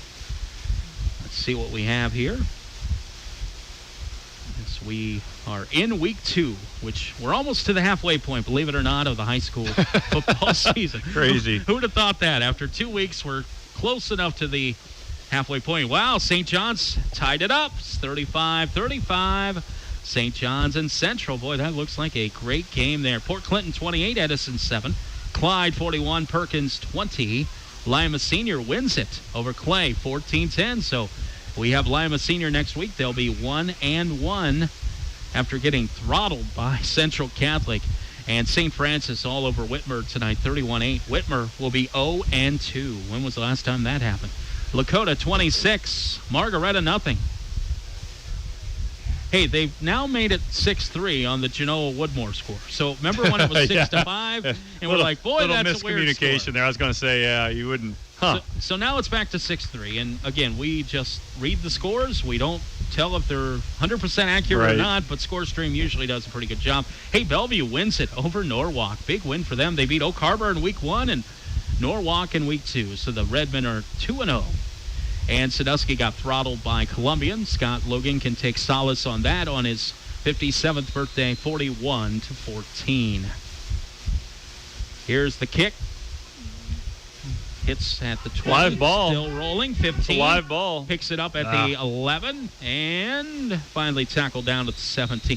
We saw that last week with Fremont Ross. The ball just kind of fell on the floor, and we kind of looked at it. And I think what it is, when you're a punt returner and a kick returner, I don't think you think about the fact that that is a live football. Where a punt, you can just let it roll all you want. Kick, you can't do that. Right. It's really too bad that he picked that up, because if we could have fallen on that, all of a sudden you got a football game again. So that would make it, yeah. Let's just say we score touchdown and point after, would have made it 31-25. This would be a lot like 2 years ago here at Don Paul Stadium. 2:14 to play.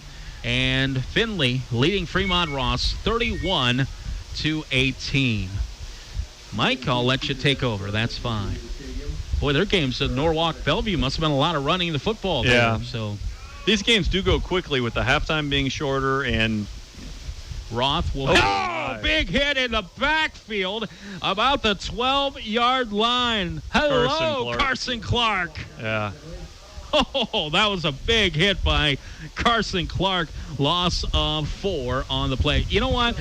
We're playing to the final whistle, and I love to see that. We're still a very young football team. Yeah, unfortunately, he's a senior. That. So as he gets after it. Like, I enjoy watching him play. I will occasionally just pick somebody and watch plays on kids that I admire. Don Trez, I used to do that, some Burling. Just watch him fight, and boy, he just doesn't give in. Hey, real quick, Bowen Shook, what's going on with the right hand there? I think a broken thumb, and he casted it up so he could play. Okay. I don't remember him playing last week. Here is Roth, has running room 20, 25, and up to the 29, 28, 29-yard line. It is enough for a Findlay first down with 1:23 to play. Scott's already voted for the player of the game, and I think we'll do that, Scott, because it's your birthday. I'm not going to say who you voted for, but we'll take your vote because you left it up to, well, you had to go home a half hour before you guys were probably halfway home when I left Clay. I literally got in the car at 11:15, and there was nobody left in the stadium but me. Well, they clear these things out with COVID. Like, you don't hang out. There's no pictures after the game. It's get and go. I kind of had to get the equipment and take it home. Right. 1 minute to play. Victory formation for Findlay. They'll take a knee, and Findlay will be 2-0, and they'll take on St. John's next week. And that game is tied late in that ball game between Central Catholic and St. John's. But Findlay is a very good team. We knew that coming in.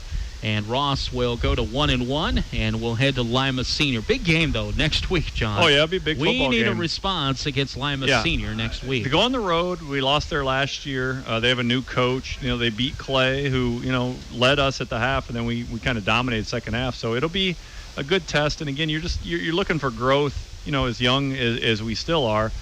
But you're also looking for, continued improvement of results. And Roth takes a knee, 14 seconds, and that's pretty much going to do it from Don Paul Stadium. Stay tuned. The post-game show coming up, brought to you by Frozone. We'll have our player of the game. We'll also talk with the head coach, Chad Long. We'll take a timeout and come back to Don Paul Stadium. Findlay 31, Ross 18. You're listening to Fremont Federal Credit Union High School Football on Eagle 99. Grundy Drug is your convenient, caring neighborhood pharmacy. Fremont's only locally owned pharmacy supports the community you live and work in. They give back to the area with many things, such as this sports broadcast. Support your local independent pharmacy and businesses. Let's keep our community prospering by buying local. Along with your prescription needs, you can purchase cards and unusual gift items at great prices at Grundy Drug. A satellite postal station is offered also. Good luck, athletes. From the team at Grundy Drug on South Front Street in Fremont. Crown Battery, locally owned and operated, is pleased to support tonight's teams and takes this time to wish them luck for a successful season. The staff at Crown Battery recognizes the importance of teamwork both in and out of the classroom. That is why everyone at Crown Battery is a proud sponsor of not only tonight's broadcast, but a proud sponsor and contributor to our community, its athletic programs, and its educational infrastructure. Good luck and thank you from all the staff at Crown Battery, supplying you power since 1926. Mom? Yeah? Remember how you asked me to give the dog a bath? Yeah? Well, he sort of got loose. Oh, okay, honey. There's water all over the new floors upstairs. Hey, it happens. Waterproof, mud-proof floors. From hardwood looks to stone and tile, they have it all. Lodge & Sons Flooring America, where friends send friends. And right now, get up to $1,000 off or enjoy no-interest financing during the Spill-Proof Flooring Sale. Save big on waterproof carpet and hard surface flooring. Lodge & Sons Flooring America, 702 Stone Street in Fremont. Hi, it's Eagle 99 and 92 on the Wolf Sports Director Kyle Knight for Athletic Supply in downtown Fremont. When it comes to outfitting the sports staff here at the radio station, we go to Juan and Athletic Supply. Athletic Supply offers us affordable prices on shirts and pullovers and handles all the custom embroidery. No matter what your sport, football, basketball, baseball, soccer, or volleyball, you'll find the equipment and clothing you need to make you look good and play good. So get in the game at Athletic Supply in downtown Fremont. Fremont Federal Credit Union High School Football. Eagle 99. Eagle 99 WFRO. Findlay wins it. They're now 2-0. Ross falls to 1-1 overall and in the track, 31-18 final score. Let's recap second half scoring. It was 15-12 Findlay at the half. Ross took a 12-7 lead with 1 minute remaining. Findlay scored 25 seconds later and went on top 15-12. They never relinquished that lead. They would add to it on a third quarter Roth to Ireland 55-yard touchdown pass. PAT made it 22-12 with 9:26 to play in the third quarter. A safety made it 24-12 with 5:54 to play in the third quarter. And then the scoring would culminate for the Trojans on a James 24-yard run at 5:10 to play in the ballgame. That made it 31-12. Ross would tack on a touchdown with 2:19 to play. Holmes to Bryson Hammer on a 7-yard touchdown pass. PAT no good. Final score, 31-18. Logs, I got an eye on you, and it looks like we'll take another timeout and come back. Hopefully, Chad Long after this. You're listening to Fremont Federal Credit Union High School Football on Eagle 99. Tonight's postgame show is brought to you by Frozone Frozen Yogurt, Tiffin's spot for premium frozen yogurt. We'll head back to the stadium after this on the BAS Sports Radio Network. Hi, I'm Tony Camilleri, CEO of the Fremont Federal Credit Union. We are proud to again sponsor high school sports on Eagle 99, 92.1, The Wolf, and Coast Country. Stop into any of our convenient locations to check out the credit union difference. We offer checking account options with lots of perks, all with a free debit card, free online banking, and mobile banking, with the convenience of nationwide shared branching. Investing in our communities and our youth are what we're all about. Visit us at fremontfcu.com. Membership eligibility required, federally insured by NCUA. I'm Mike Green, president of the Fremont Ross Athletic Booster Club. Pick up your 2021 booster cards for only $10 this year. We have 46 local merchants on the card, plus you receive a Little Giant t-shirt at Phase 1. Cards are available at Denny's, Findlay GMC Cadillac, Fremont Ross High School. The Booster Club is once again the proud sponsor of tonight's player of the game. Join us on Facebook at Fremont Ross Athletic Boosters for monthly meeting updates and events.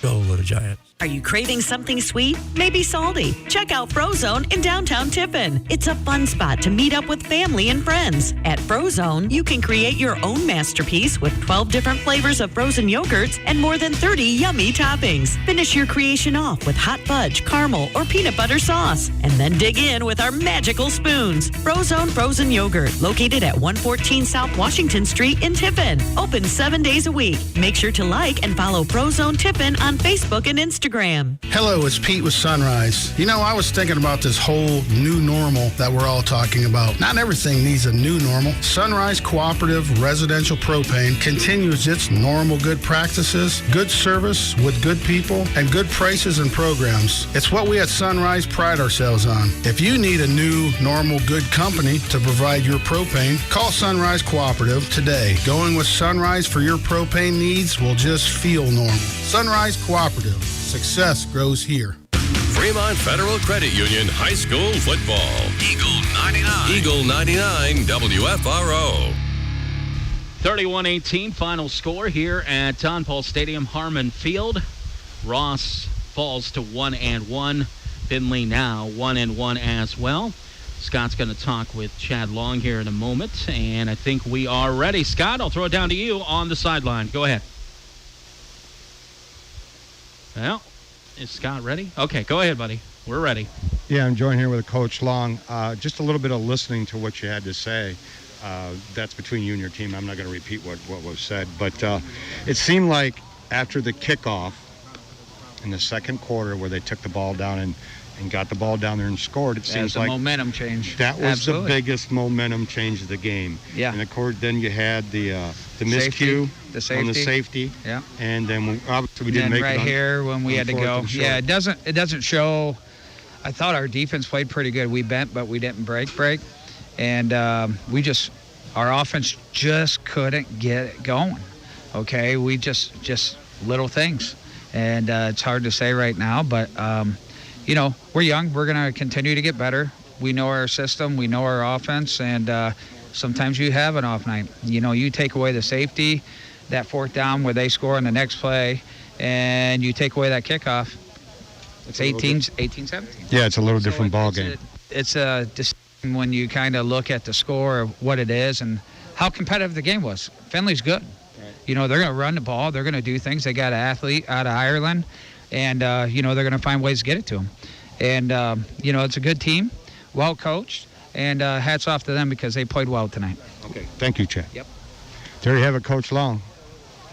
All right, thank you, Scott. And before you go and start celebrating your 57th birthday, I got your vote for player of the game. So, John, come on, we got to give him. He's older than we are. Whatever. So. Well, no, this is a group decision. I just thought I'd text it to you. No, when it's your birthday. Your choice. Hey, we were talking up here during the timeout. Obviously, you can't hear.